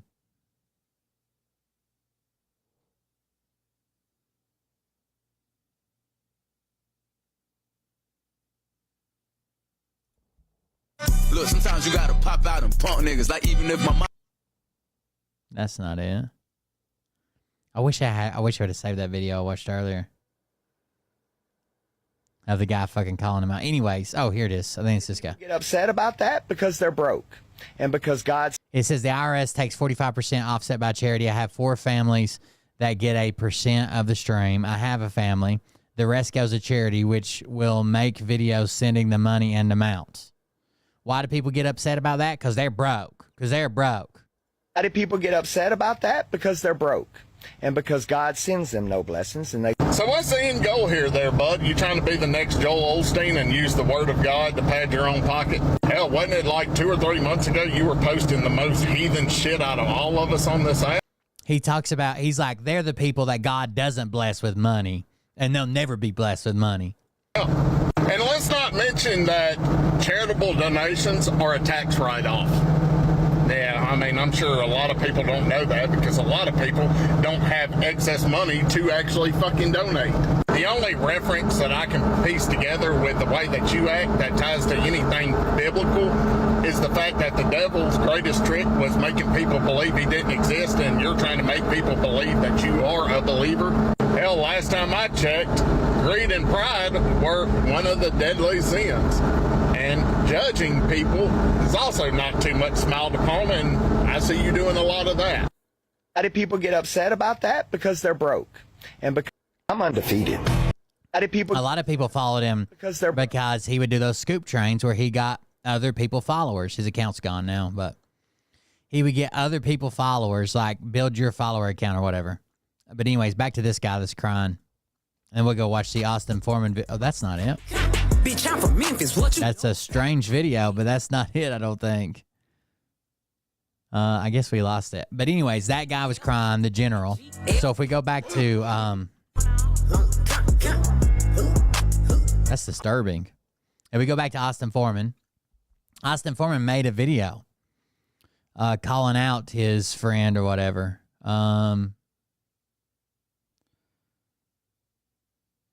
Message for Craig. This is a message to his general, his army general. So this video is for Craig. What type of person do you have to be that you need an army on TikTok? Craig, aka AFF General. Well, not anymore, but it's what you know him as. Craig, I'm sure you've noticed by now that you've been banned from the Discord server. I'm sure you've noticed that I've blocked you everywhere, along with multiple other people. And I'm sure you've noticed that I haven't exactly rushed to your defense when it comes to the things that Brittany has been posting. Insane. And I'm pretty sure that you know why I haven't rushed to your defense. It's because you know these things are true. And, dude, I trusted you. Like a hell of a lot. I trusted the hell out of you. You manipulated the hell out of me. You lied about who you are, who you were. You built an entire facade around yourself based on the fact, that, or not even a fact, excuse me, based on the lie that you had certain affiliations with certain clubs. Everything else. So the reason they picked him is because they thought he was a cool guy in a motorcycle club. You're saying is also true, Craig. You know that. She has receipts. Very damning receipts. There's a reason, like I said, that I've stood by and watched. I've been taking the past couple of days to try to figure out how to process this. Try to figure out how to address this. Because you're a fraud.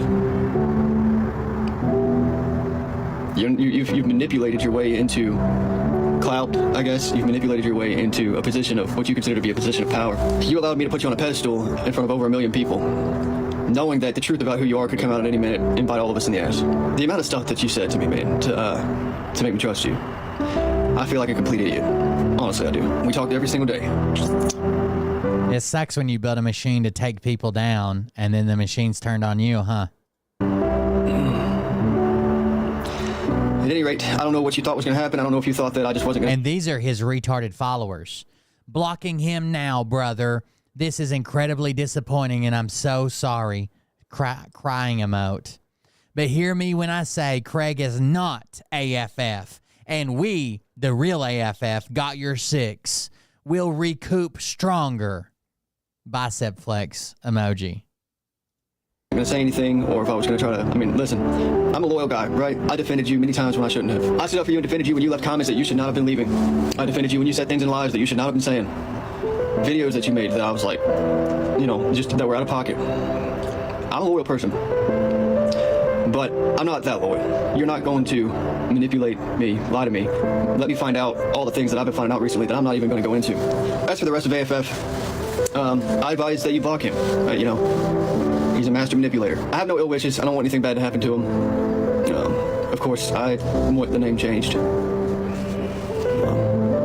But you're not allowed to be the AFF general anymore. Change your name. Yeah, they're all super MAGA people. Other than that, at the end of the day, we're just going to have to... It kind of goes with being mentally retarded or whatever, but yeah.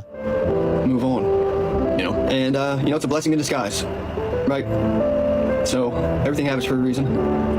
And we're just going to regroup, move on, and keep doing what we're doing. You might, see that I'm a little more quiet than usual over the next couple of days. Oh, are you grieving? Just while I process a lot of this. Yeah, let's start our own motorcycle club. We'll call it like the The dick ticklers or something.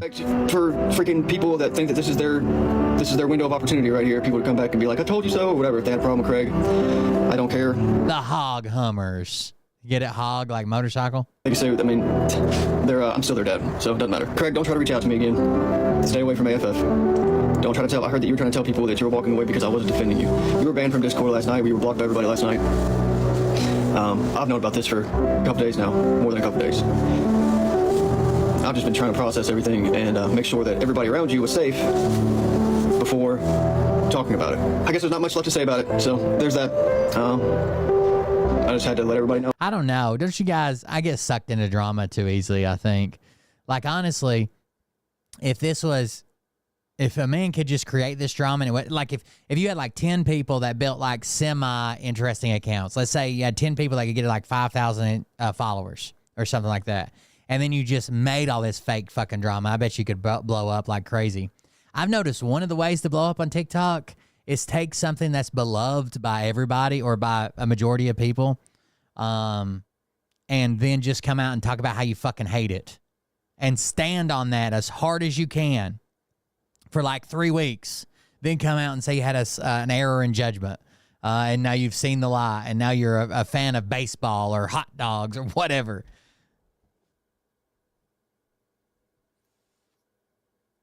I don't stand by any of that shit. I don't. It's not something that I associate myself with. And it sucks. It sucks that that's the case, but it is what it is. You know, it is what it is. Much love. So this video is for Craig. So there you go. Building a machine that takes you down. That's the way it happens. Oh, I mean, hit that. Not that. Here's an update to a story we never got back to that I thought was super interesting. And a lot of people were right about this, even though they were asking people to stop sharing this unprecedented rumor about it. It turns out the rumor might have been real. This is the sheriff that kills the judge after lunch, right? So the sheriff walks in, shoots the judge, and everybody's like, well, he went through his phone. Because my sister heard a leak. My sister lives near there now in Kentucky. And she heard that on the security cam footage, which they hadn't released, was that one sheriff, the sheriff all went out to lunch. Then they come back and they were in the office for a while. People heard them kind of getting heated, but it was muffled, but they could hear voices rising. And then on the security cam footage, you can tell that he picks up the judge's phone and looks at it. Then he shoots him and kills him multiple times, like standing over him, killing him and shit. Picks up the phone, looks again, and kills him again. And it was because his teen daughter's number was on the judge's phone, or maybe messages or something. Police reportedly arrested Letcher County Sheriff Mickey Steins, who was accused of shooting District Judge Kevin Mullins inside his office, according to the Mountain Eagle newspaper. Court employees were seen outside the courthouse in shock. So this county sheriff goes to lunch with this judge. And the head deputy come out and they're like, oh, no, this is bullshit. Don't do this. Don't be spreading this misinformation. This is something else. There was also something about one of the deputies was charged with like a rape, and the sheriff was like a witness in it, but that didn't make sense because he wasn't the one charged. Goes back to the judge's office, guns the judge down with his service weapon, then turns himself in. And this was all caught on video. We got a lot to discuss. All of it was on video, bro. This is Nate the lawyer, Mickey by the way. Steins. He is sheriff of Letcher County. He was born in 1980 and was elected sheriff in 2018 and re-elected in 2022. He has a teenage daughter, and he is known for being very active in the community. Now, before becoming sheriff, Mickey Steins was a bailiff in Judge Kevin Mullins' courtroom. In a video uploaded to social media, here is Sheriff Steins and his daughter singing the song "I Shot." So they're close because he was a bailiff in his courtroom before he was sheriff. The Sheriff by Bob Marley, where his daughter is dressed in convict orange and sitting in the back of the sheriff's patrol car. It's shocking video of a local Kentucky sheriff who's been charged with shooting a judge to death. In the video, that's pretty funny. The video, I shot the sheriff, but I did not shoot the deputy. Obtained by Inside Edition, you can see the accused sheriff lip-syncing with his daughter inside his patrol car. She's in the back seat wearing an orange t-shirt. Now the choice of songs is raising eyebrows. It's Eric Clapton's version of Bob Marley's iconic "I Shot the Sheriff." When they're finished, they break out into "I Fought the Law." Now, this is District Court Judge Kevin Mullins, born in 1970, and he served as That's kind of funny. He was a former district attorney who moved to a judgeship. Now, Sheriff Steins and Judge Mullins had a close personal relationship. He's a little chunky for, I don't know what their height and weight standards are, but he's a little chunk, dude. Now remember, Steins worked for the judge as a bailiff for several years before becoming sheriff. He may be riding in a cruiser, but he's got that dump truck, baby. And in most reports, people who knew them say that they were actually close personal friends. Nikki and Kevin were really close and good friends. I never saw any hostilities between them. Residents in Letcher County are struggling to cope. Yeah, because the judge was better friends with his daughter. Shooting involving 2 of its most prominent citizens. That's why on September 19, 2024, Sheriff Steins and Judge Mullins had lunch together at a local restaurant called Streetside. We talked about this in the fall, or a few months ago, I guess. We talked about this before the flood. It feels like it's been so long since the flood and so short since the flood. We talked about this before the flood happened because I even said my sister had been, I just wanted to clarify there were rumors, but my sister heard these weird rumors about the security cam footage. Multiple people who attended the lunch and observers said there was no sign of tension or conflict between the judge and sheriff. At some point, Mullins did suggest to Steins that... So they went out with like 10 people to lunch and there was no issue. They acted like completely like normal. They should meet privately in Mullins' chambers. According to Stamper's testimony, Mullins and Steins ate lunch at a restaurant nearby the courthouse that day. There's nothing unusual that had arisen during that luncheon. I was told that the judge made a statement to Mickey about, do we need to meet private in my chambers? That's all I was told. Do you know the context of what the conversation was before that they would need to discuss in chambers? I do not. So now when both men arrived to the judge's chambers, Sheriff Steins used his phone to make a phone call. Then he asked Mullins for his phone, stating that he needed to make another call. Mullins then handed the sheriff his phone without any hesitation. Sheriff Steins typed in his daughter's phone number and was surprised to see that his daughter's phone number was already saved on the judge's phone. So either one or two things happened. Each could be just as likely. He knew that something was going on with his daughter, so he tried to make a phone call. And this is what I heard. His daughter didn't answer when he called from his phone. But when he called right back from the judge's phone, his daughter picked up instantly. But he may have not even known, right? Maybe she just didn't answer him and she's mad at him or something. And he said, let me use your phone. It was already saved. Or 2, he already knew. And he's like, my phone, something's fucked up with my phone. I need to borrow your phone or some shit like that. Phone. Now, service records from the phone shown that the sheriff attempted to call his daughter from both his phone and the judge's phone. Stamper also testified additional video showed Steins looking at Mullins' phone several times. He said Steins tried to call his daughter and then tried to call his daughter from Mullins' phone as well. Have you issued a search warrant for him? Yes. Okay. And have officers confirmed that the underage, 17, I think. Sheriff's daughter's phone number was on Judge Mullins' phone? Yes. Both of their phones are at a forensic lab being downloaded. Now, after discovering his daughter's phone number being stored in the judge's phone, the sheriff became very agitated. Witnesses outside the judge's chamber said they could hear a man yelling and screaming, "Help, help." Stamper testified that 4 witnesses were inside of the next room. One person stated that she didn't recognize him as being Judge Mullins' voice, but heard somebody say, "Help, help." Sheriff Steins then produced a semi-automatic pistol, pointed it at Judge Mullins, and fired multiple times. The sheriff then started leaving the... By the way, are we going to talk about, I don't know help, help. If they have like interior decorators here. But can we talk about how this looks like a temp office? Like, what is this? It's a desk and then a quilt with some minors. Like, what? This is the high judge of your fucking town? Like, I live in a shitty-ass, tiny little podunk, hole-in-the-wall town. And he's got like a nice-ass desk and his fucking shit there and his robe and his certificates and shit behind him. Like, this is like they stuck him in there in an extra broom closet. Weird, huh? No? Semi-automatic pistol, pointed it at Judge Mullins, and fired multiple times. The sheriff then started leaving the office, then turned back around and fired approximately 3 more shots into the judge. That's what I heard. My sister heard as a rumor that the security cam footage showed him shoot him, come back in, maybe even look at the phone again, and then shoot him again multiple times. Then Sheriff Steins exited the chamber and surrendered to officers outside the chamber. It just seems like it would be more professional because a judge meets in his chambers with lawyers, sometimes even defendants and shit. Like, and it usually looks like really professional, and they have like chairs that you're supposed to sit in here and a desk that kind of separates the room to know like this is his official space, not yours. You should never be on that side of the desk. There's usually flags stood up. Like it looks like a judge's office, not like, oh, well, we had an extra closet here. And you can dig that desk over there out of the dumpster and use it. And reportedly told them, "Treat me fair. They're trying to kidnap my wife and kid." Sheriff Mickey Steins is now charged with first-degree murder after the media to officers outside the chamber and reportedly told them, "Treat me fair. They're trying to kidnap my wife and kid." Sheriff Mickey... Ooh, now we've got a rabbit hole, baby. Treat me fair. They're trying to kidnap my wife and kid.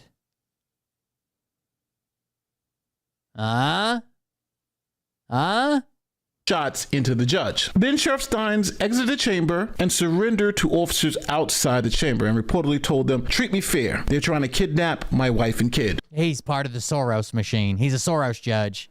Sheriff Mickey Steins is now charged with first-degree murder after immediately surrendering and telling officers, quote, they were trying... By the way, while we're watching this video, I see another video from Court TV that's suggested to me, and it says sheriff's daughter's contact info not saved in the judge's phone. To kidnap my wife and my kid. We are following a breaking news alert. A judge shot inside a Kentucky courthouse. Telling officers, quote, they were trying to kidnap my wife and my kid. They were trying to... Is it cartel? Is it drug money? Is it Q-tards? You think they're coming for the adrenochrome? Dude is 6'10". Is that what it was? If he's 6'10", he's every bit of 400 pounds. Is now charged with first-degree murder after immediately surrendering and telling officers. He's 6'1".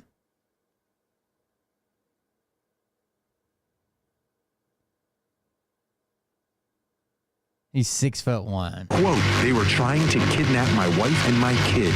We are following a breaking news alert. A judge shot inside a Kentucky I thought you were just trolling me. House, reportedly by the county sheriff, is confirmed dead. Now, with all that, the sheriff is being charged with first-degree murder and first-degree manslaughter. He actually shot They're trying to kidnap my wife and kids. Who? Sitting judge in his chambers on camera. So, obviously, the murder charges are going to be... Yeah, but he's probably 350 instead of 450. 10 inches of height and still being that fucking wide. Now, the sheriff's defense team is going with the defense of extreme emotional disturbance. Now, in most other states, it's called the heat of passion. And it's a recognized defense that can reduce a murder charge. Heat of passion is an amount of time when you see something that just fucking destroys your whole world and you make irrational decisions. It's not that you're going to get away with it, but imagine coming home, catching your significant other in bed with someone else, you pull a gun and start shooting people. Something like that, right? Charge to a manslaughter charge. The difference between life imprisonment or 20 years in prison. Now, the defense team is going to have to show that the sheriff was acting under a temporary state of insanity, essentially. They got to show... Yeah, it's kind of like an insanity plea, but it's temporary insanity, right? Something caused you to be temporarily insane.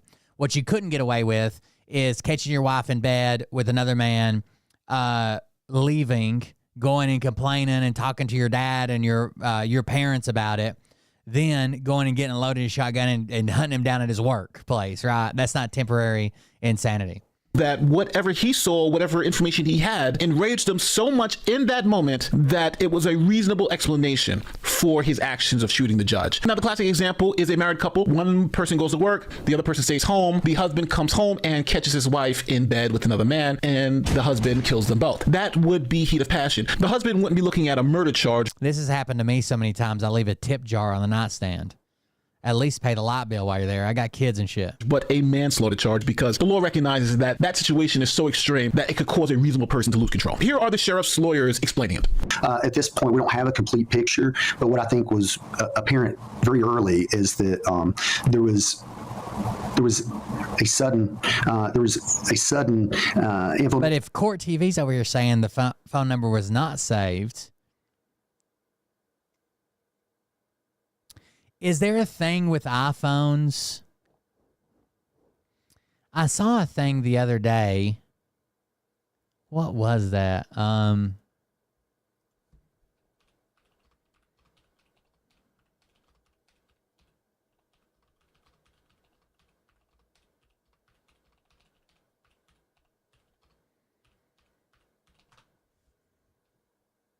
I saw a thing the other day that it was literally a video that showed you how to save your contact information somehow on an iPhone to where even if they didn't have your contact saved, when they typed in your number, it would pop up as your name.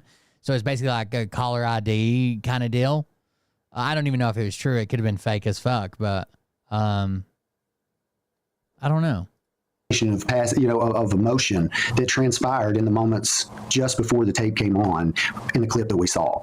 And so this tape was edited to cut out anything that happened just prior. And we think the moments just prior will tell the whole story.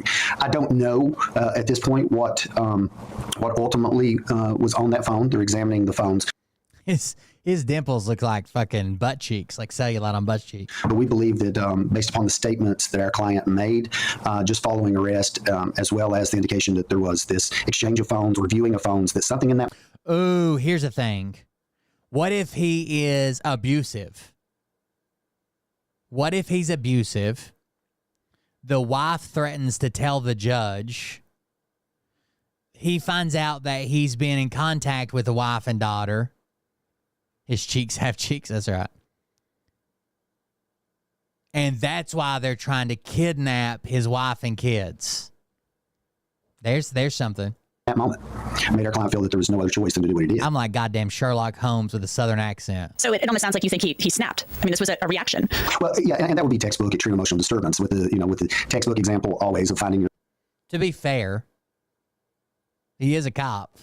we know the percentages there. Significant other with someone else, and in the moment, in the older case law, they refer to it the heat of passion, and that's pretty much the same line of reasoning that extreme emotional disturbance follows. So since we're talking about possible motives, I'm going to theorize on a couple of motives that seem to be presented in this particular case. First, the discovery of the sheriff's daughter's phone number on the judge's phone. Next, you have the perceived threats to the wife and daughter of the sheriff. Remember, he claimed that they're trying to kidnap my wife and kid and to treat him fairly. There also may be some mental health considerations here. Paranoia.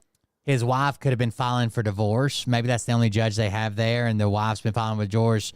And the daughter and wife have been talking to, I don't know, anything. Delusional thinking, a psychological break. Who really knows? I've heard fucking crazy people say that you're trying to kidnap my kid away from me when talking about divorce. At least, there was a federal lawsuit filed against the sheriff's department while Sheriff Steins was sheriff, and it was due to a deputy named Fields. In January 2022. I don't think this is it, dude. Like, it doesn't look like the sheriff tried to cover this up. It looked like he had to testify, but it didn't really affect him. Like, it wasn't him, it was a deputy under him. Sabrina Atkins filed a lawsuit against Deputy Fields, claiming that Deputy Fields had forced her into sexual acts in Judge Mullins' chamber. Now, Ms. Atkins said that she was eligible for home incarceration instead of being placed in county. Oh, I didn't realize it was in the judge's chamber. That could change things. Claiming that Deputy Fields had forced her into sexual acts in Judge Mullins' chamber. Now, Ms. Atkins said that she was eligible for home incarceration. No wonder it looks like a porn set. That's what it looks like. It looks like a Pornhub version of Meet Me in My Chambers, right? I'm going to give you the gavel. That's what it looked like. It looked like Bang Bus was the local judiciary. That's why it looks like that. That makes sense. Instead of being placed in county jail. But to get home incarceration, she had to pay what's known as monitoring fees. Those are the fees for the ankle bracelet and all the other stuff necessary so someone could be incarcerated at their home. Now, Ms. Atkins, facing going back to jail, turned to Deputy Fields, who was able to waive the fees under one condition, that Ms. Atkins performed sexual acts on Deputy Fields. So Ms. Atkins had sex with Deputy Fields so she could get home incarceration, have the fees waived, and Deputy Ooh, fucking for an ankle monitor. Fields was prosecuted and convicted of these crimes, of forcing women to have sex with him so they can get home incarceration. Now, even though all of these crimes were alleged to have occurred in Judge Mullins' office, the judge wasn't implicated in this. But the sheriff was also named in a lawsuit because he was supervising the deputy and was alleged to have turned a blind eye to the assault. So now let's look at the arguments as they are right now for both the state and the defense. Now, if I'm the prosecutor, my case is simple. We have video of the shooting. Steins intentionally and unlawfully shot the judge. His action was deliberate, and it was evidenced by multiple shots fired and the break-in shots being fired. Remember, he fired one volley of shots, turned and left, and then before he walked out the door, shot the judge 3 more times. I don't know. I think that might hurt his temporary emotional distress or whatever they're calling it in Kentucky. Right, he walked out, you went to leave, and then come back and shot again? And the fact that there was no immediate threat to the sheriff to justify this use of deadly physical force to someone who apparently was unarmed. Now, if I'm representing the sheriff, I'm saying that his actions were under extreme emotional disturbance caused by the reasonable belief that his family was in imminent danger. In Judge Mullins' office, the judge... That's him.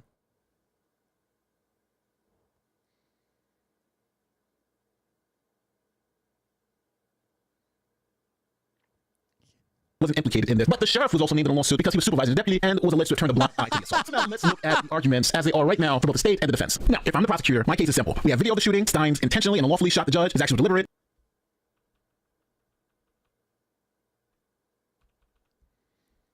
They're not the most photogenic bunch, are they? Do they not make glasses in his side?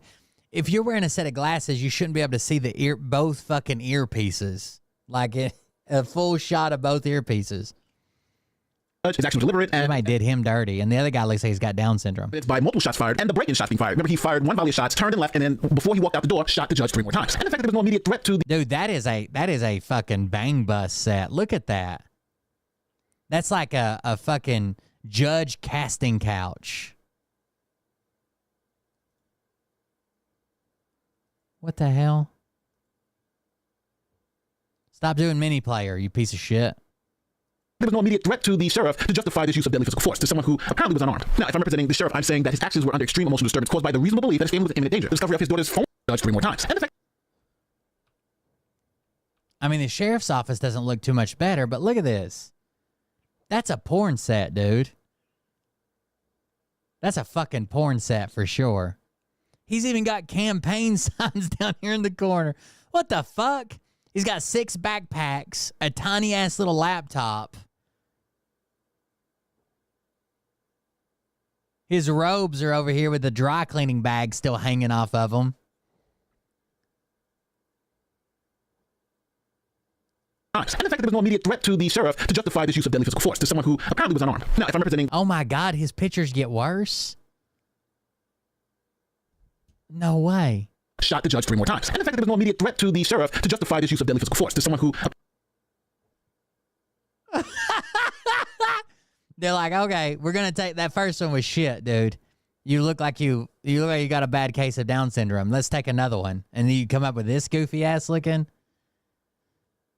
apparently was unarmed. Now, if I'm representing the sheriff, I'm saying that his actions were under extreme emotional disturbance caused by the reasonable belief that his family was in imminent danger. The discovery of his daughter's phone number on the judge's phone served as the triggering event. The sheriff's actions while risen with autism. That's how he hooked up with the fucking sheriff's daughter. unlawful weren't premeditated, but a result of a temporary loss of self-control, like finding your wife in bed with another man. Now, here is a part of the video. Dude, there was a police station local to me one time.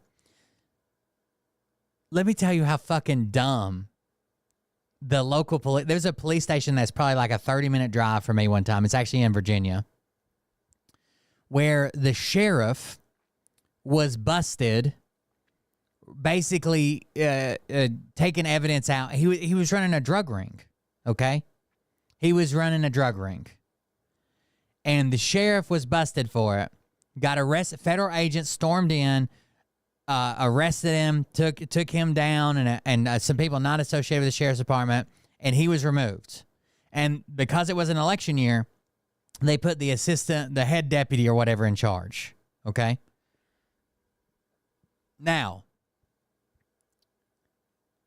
it was like 11 months later that the the deputy who was made sheriff got arrested for the same exact thing with the same exact people.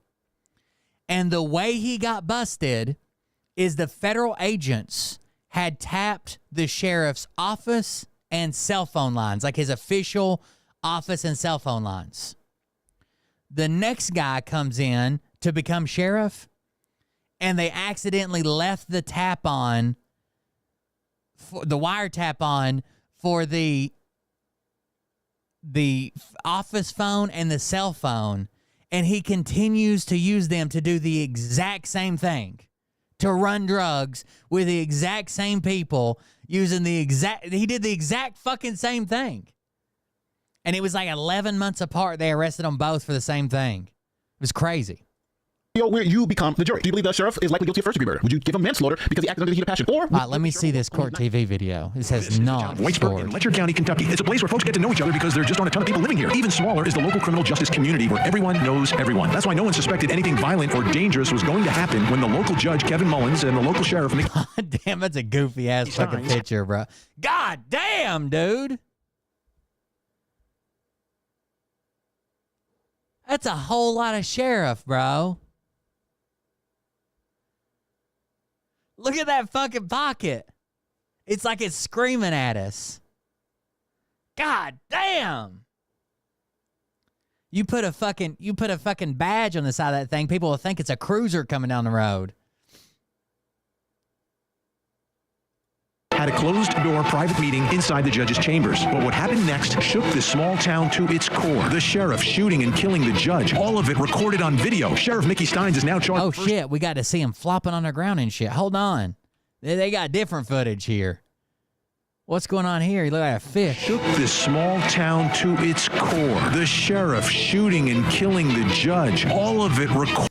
9XL. Imagine having to get custom sheriff outfits. Oh, that's my tailor. What's he measuring you for? A normal human jacket. He's getting me one of those fucking blankets they put on show horses when they're not in their arena to keep them warm. The fuck, dude? That's a lot of canvas. Recorded on video. Yeah, look at him. He's crawling behind his election sign. I'm telling you, the fucking the porn studio here was part of the setup or something. Sheriff Mickey Steins is now charged with first-degree murder, and everyone is still asking the one big question. Why? Tonight, Oh, that was him turning around. Did you see it? He was leaving. Video. Sheriff Mickey Steins is now charged with first-degree murder. So he's still flopping around and shit. Everyone is still asking. He's moving the desk. This guy's leaving. Why? That's the fastest he's ever moved in his fucking life. Did you see that? That's at real speed. Judge, all of it recorded on video. Sheriff Mickey Steins is now charged with first-degree. You know what it looks like? Hold on. There's a whole genre of porn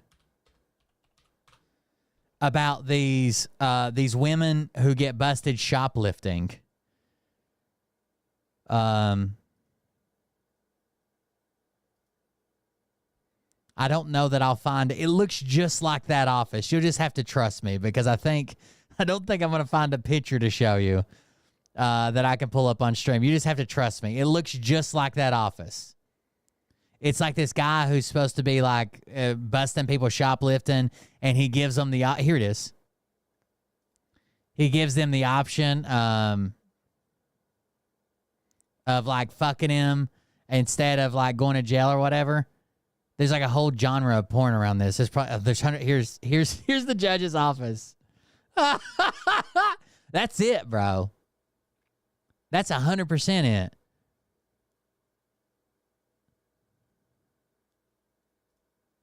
Look, now that I move the chat, that's his desk and everything. This is the wall we're not seeing. This right here is the wall this way.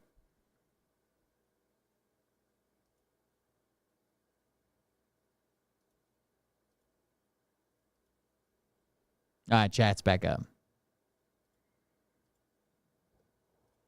Murder, and everyone is still asking. All right, here he goes. So he's hustling out. He broke a sweat trying to get out of this motherfucking place. And look, he turns around. Did you see him turn right there at the end? New information connected to the judge's phone, which the sheriff called his daughter from just before opening fire. What does this new information reveal? You know what would be the funniest end to this? Is if he accidentally, while he was trying to, so he's trying to call his daughter, right? He has a contact information up. He's trying to call his daughter. She doesn't answer. He sticks it in his pocket, and with all those fat rolls and shit, he accidentally airdrops a contact to the judge. And then he picks up the judge's phone, and it says, new contact added, and it's his fucking daughter. Deal about the judge and the sheriff. I'm Vinny Politan. Thank you so much for joining us tonight here on Closing Arguments. This story, it's one big question. It's one huge question that has not been answered yet. I'm talking about the judge. There ain't no way he's carrying shit in that one pocket, dude. There's no fucking way. That one pocket that was like screaming for help.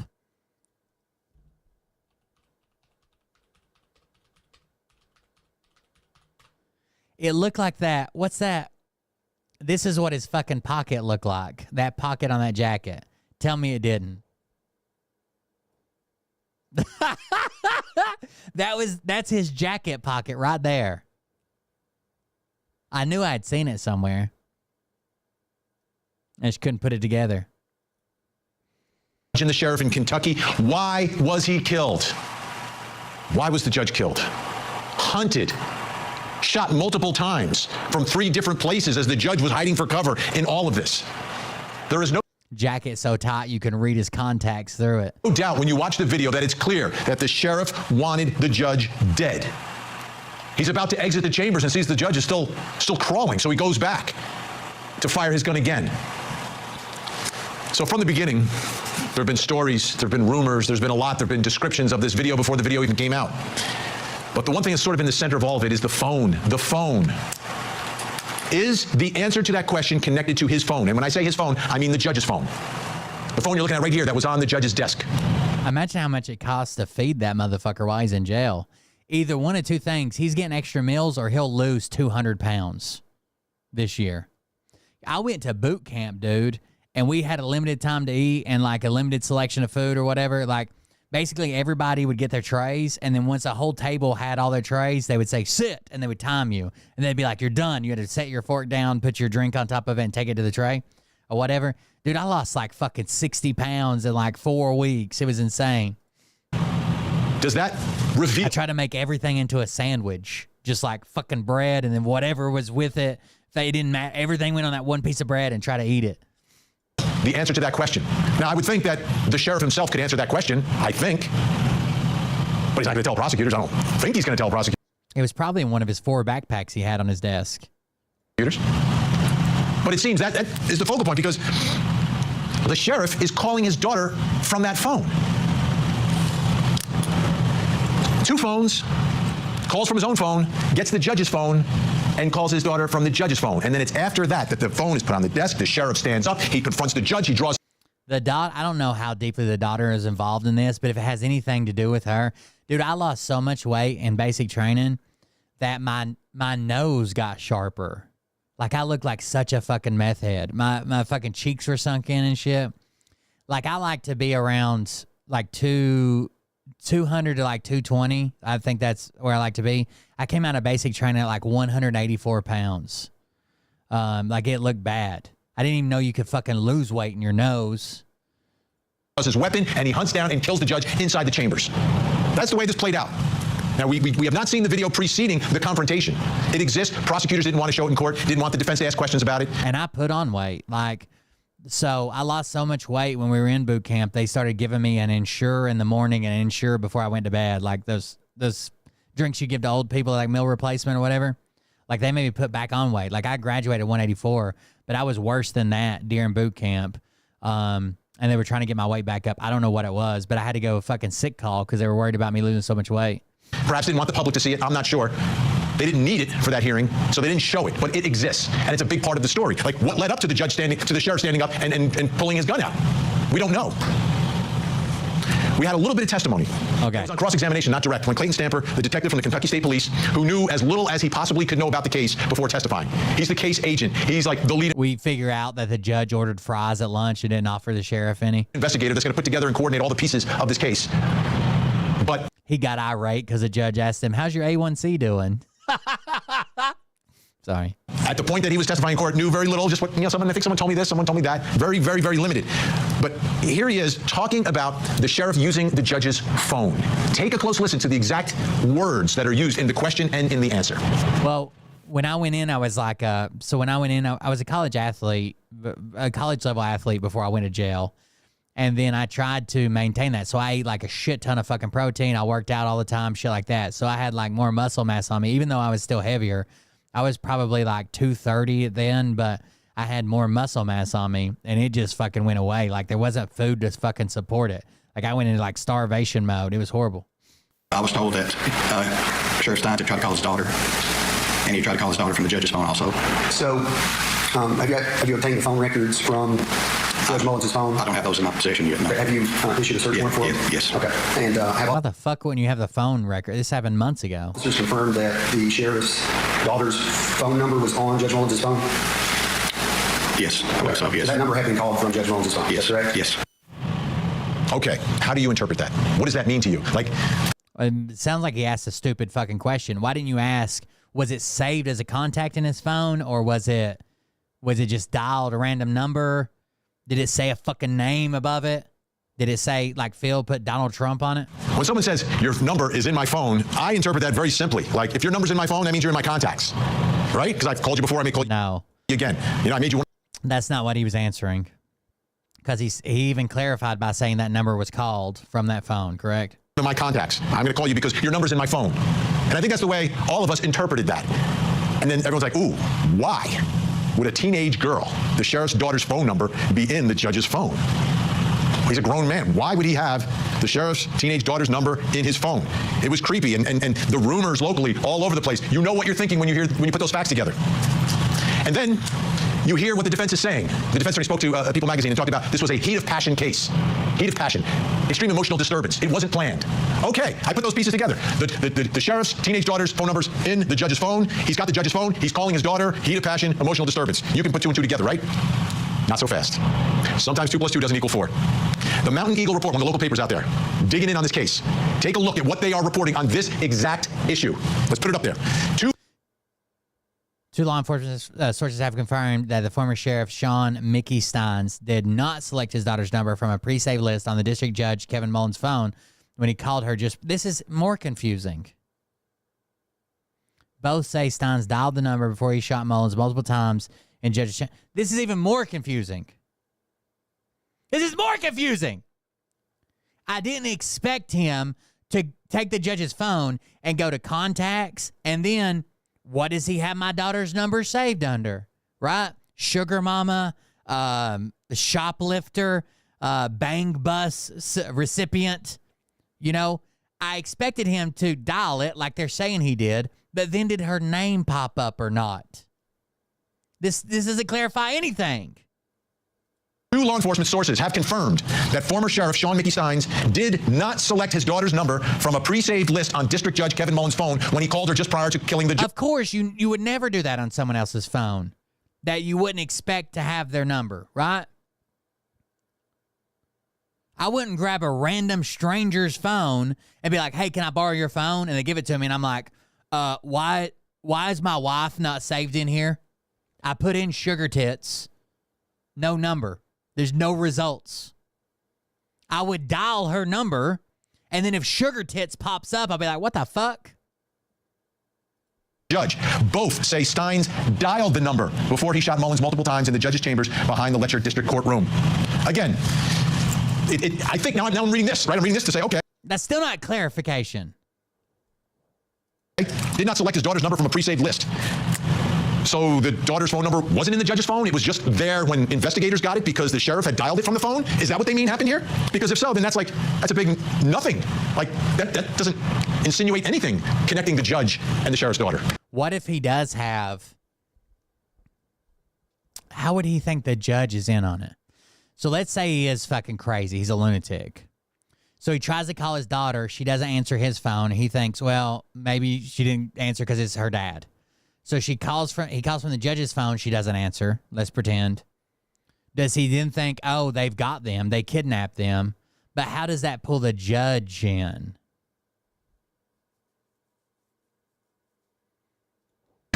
Strange. What does this mean? I need help. Well, you know that. Let's bring in our think tank tonight. Joining us, criminal defense attorney Eklund Mercy. Also with us, criminal defense investigator Charles Middlestat, and the president of the West Coast Trial Lawyers and former federal prosecutor Nima Rahmani. Great to see everyone tonight. This is such a juicy story with such juicy men in it. And all of a sudden, this is a completely different interpretation, but he's still dialing his daughter just before standing up, drawing his weapon, and shooting the judge. But it doesn't look like, unless I'm misinterpreting the Mountain Eagle, I mean... Yes, you are. You are 100% misinterpreting him. All the Mountain Eagle is saying he dialed her number. It didn't say whether it was a saved contact or not. He could have still dialed it, 555-555-1555, right? And it popped up and it says love or my baby or pink nipples, very perky, whatever the fuck it said. It's possible, but I don't think I am. The daughter's number isn't actually saved in the judge's phone.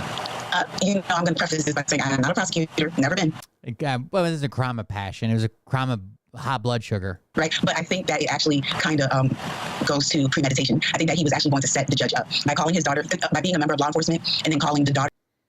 Yeah, it's almost like they're asking the questions weird too in the case. Like, was the sheriff's daughter's number on the phone? Yes. Or he doesn't answer at first. Then he says, did he dial it and put it on the phone? Yes. From that phone, you're essentially kind of just setting up for voluntary manslaughter, and I think that's it looks like that. I think that it was. He's covering his tracks. Okay, that's a fair interpretation. Charles Middlestat, how are you looking at this? What is the connection here of this phone? So I understand the initial sort of significance to the actual presence of the daughter's contact being in there, or her number even appearing on the call history. But honestly, I don't think it changes anything in the absence thereof, because if, depending upon how she responds to a call from the judge's phone, that may be as revealing, if not more revealing, as to the nature of a potential relationship between the two of them.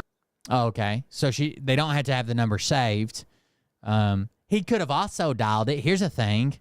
I don't know if everybody's phone does this, but sometimes when I dial a number, it'll pop up and say that it's been called like 4 times within the last 24 hours or whatever.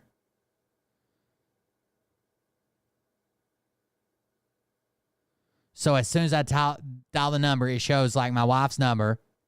And then once I finish dialing the number, it says there's 445 times that it was found. That includes every call from me and every call from her and every missed call. It says Sugar Tits. It has her phone number. And then it says recents 445 found. Maybe that happened. It still doesn't have to be saved, right? He could have still dialed the number, and whether it's saved or not. In the absence of her number even being in the contact, if the sheriff makes a call from the judge's phone and his daughter says, "Hey, sweetie," or whatever that the answer may have been, however she may have received that call, that can. Hey, I was just thinking about that big dick. Then she just hears pop, pop, pop, pop, pop. People crying and crawling on the floor. Be as revealing, if not more revealing, than the presence of her number being. It could be like one of those weird fill texts. I just removed some judge hair from my crotch. That's how she answers the phone.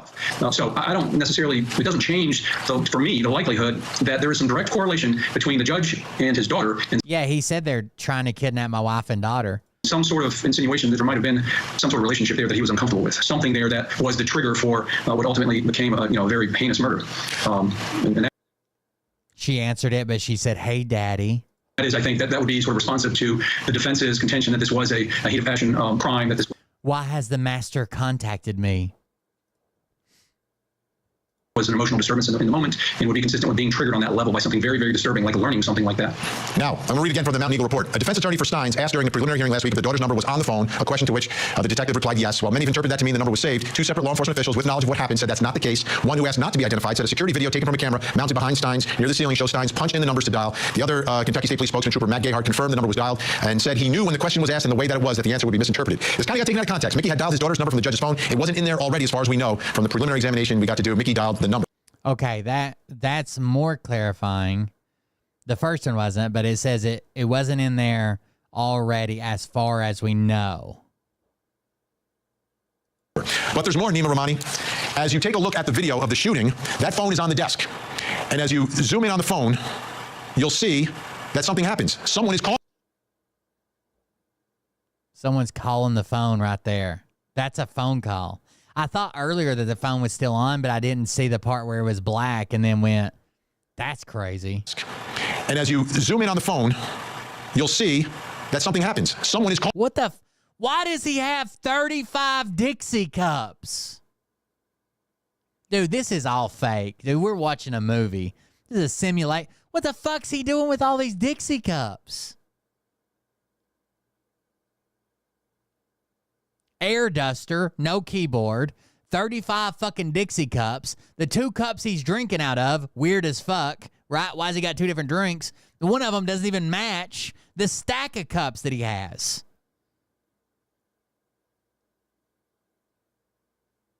They're trying to distract us from what's really going on here. Calling the phone. It just lit up. Watch, it'll light up. This is after the second set of shots are fired, which is just perhaps seconds after it was called. The phone lights up. I want to know who's calling, Nima, because to me, did the sheriff connect with his daughter on the judge's phone? Did he leave a message? Did he just hang up?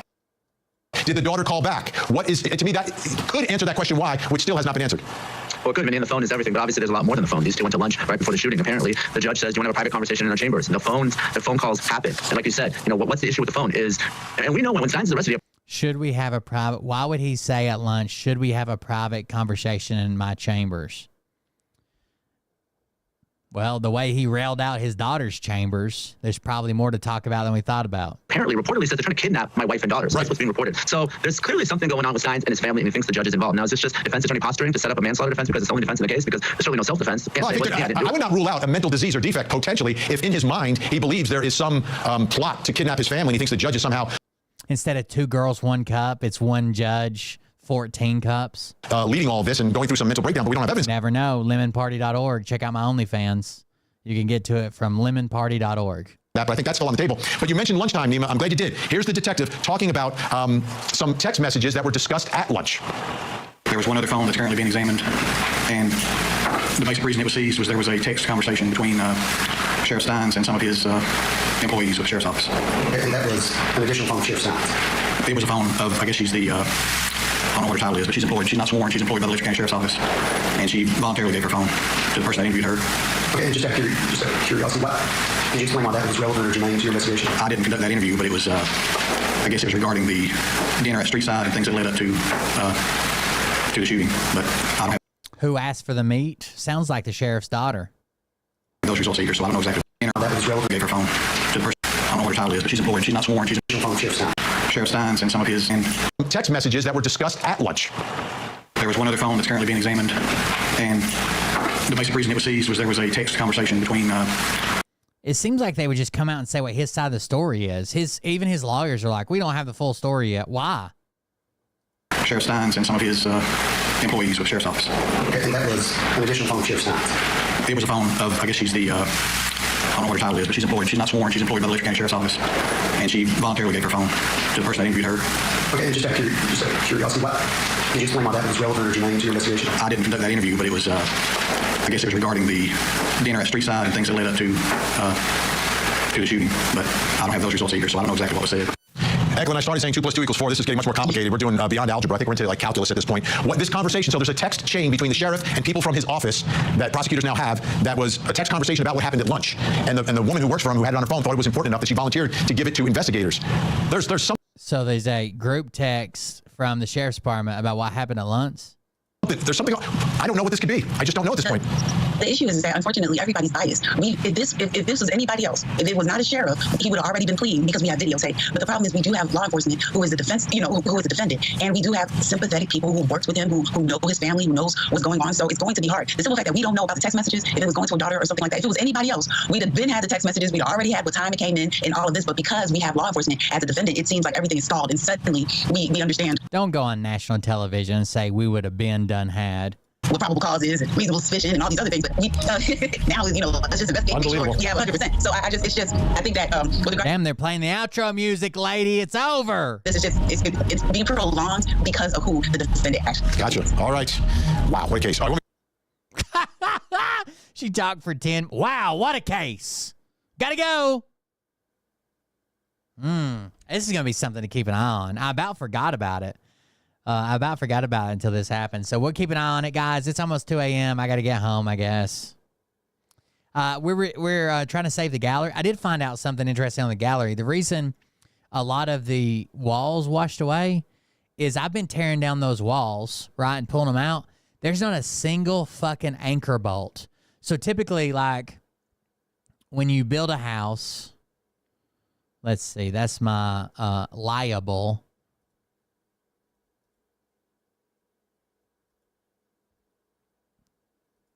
So if we were looking at a house from the side, right, we would have, let's say we have a footer. Oh, let's make that thicker.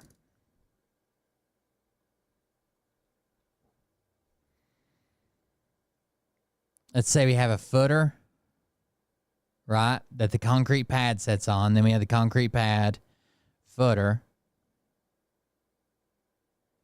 All right, so this is the concrete pad.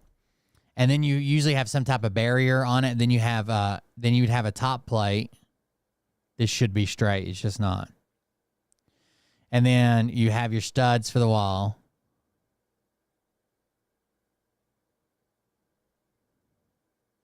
I'm sorry, a bottom plate. I don't know why I said top plate. Then you have studs for the wall. Right? And then sometimes you'll have like a double jack stud, king stud. This would be like for a window. So you'd have like a window opening. Oh, God, that stud's all fucked up. Would my hand slip? So that'd be like a window, or I guess a doorway since it come all the way to the ground. And then you'd have these short things called cripple studs. They go from the top of a header up. Then you have your single top plate, which is a 2 before it goes all the way across. And then you have a double top plate. Okay, this is how a wall's constructed. And you'd have a stud over here at the end. Okay, so there's a wall from the side, let's say. But in this first piece of wood right here, out of the concrete, so they're anchored in the concrete, you would have bolts that come up. And then a nut around them that holds that onto the pad, right? To keeps the wall from kicking out. And these it depends on code and where you're at, how often they are. Obviously, you're not going to have one in a doorway, so you'd have one beside a doorway or whatever. But these come up. These are anchor bolts, right? They anchor that to the pad. So you would think if the water comes in and is hitting this wall, it may rip off the sheetrock. It may rip off whatever barrier you got on the outside, plywood or whatever. But this bottom piece of wood right here would never move unless it ripped through those bolts. There's not a single anchor bolt anywhere in it. So that seems to be the issue with it, I guess. There's no anchor bolts for the wall, which I'm guessing Rick, the previous owner, built it himself. I would assume. I don't know. But there's no anchor bolts that hold the wall to the floor. So at basically any time, something could have hit the wall and the whole wall would collapse. And obviously the wall supports the weight of the ceiling and the roof. So I don't know. That's what I found so far. But I am rebuilding it. I got a bunch of temporary braces in that I'm just cutting to fit. I'm jacking it up a little bit, but I'm not making everything like 8 foot tall, perfectly level. I'm basically just jacking it up enough to get some pressure on it to where eyeball it looks kind of level, and putting in studs as I'm taking walls out. So I got one whole end of it done and replaced. The porch has all temporary braces on it because they were all gone. And then another wall that kicked out in the front is replaced, or 2 more walls that kicked out in the front are replaced. There's 2 walls in the back that kicked out. And then I'll probably take the center walls that are undamaged, right? I'll probably take those out and just have it one big open space where the entire perimeter is supported, probably. But we'll see. Either way, thank you for joining us. Watch my TikTok if you're interested in any of that. You want to see us restoring the campground, getting the campground back together. Please consider supporting the show. I'm out of work right now because the campground shut down. So this is my only source of income that I've got for now. So thank you for all the support and sticking around. Watch the show, share the show, do something with the show. I don't know. We'll get some more viewers here, then nobody will have to donate. But thank you guys for joining us. Thanks for being here. We'll see everybody on the next one. Have a good night. Love you. See you. Bye. But I can tell you this about if this douchebag happens to see this particular show, you don't have the fork and balls to call out the people on this planet by name and tell them exactly who they are and tell them the rest of the world who they are. You don't have the fork and balls. You don't have the balls. Okay, Scott. Here we go, I think I started some shit. Listen off, it's about to get lit. Get the place in the best, you know that stage is set. You better buckle up, cause you ain't seen none yet. Here we go, I think I started some shit. Listen off, it's about to get lit. Get the place in the best, you know that stage is set. You better buckle up, cause you ain't seen none yet. And they say that I'm a lunatic. Well, listen, bitch, I came equipped with a quick wit and a 6th sense for the stupid shit. Where my true believer? Y'all need Jesus. Praise the Lord, head to the extreme. All these false fucking prophets who profit off of gossip. Worshipping drums, cocking, begging for a throat deposit. Swinging fucking meat hammers like four in a thong. He's strapped to the shaft, eating his chest like he's King Kong. Starving for attention, I'ma make your gut burst. I'll be your huckleberry, I can quench that thirst. Baby eating lizard people, alien sex. What's next? Trump in a dress, fucking Flynn on his desk. A retard in a vest, climbing up 5G towers. Cause you told him if he did, he'd get fucking superpowers. Have a good night, guys.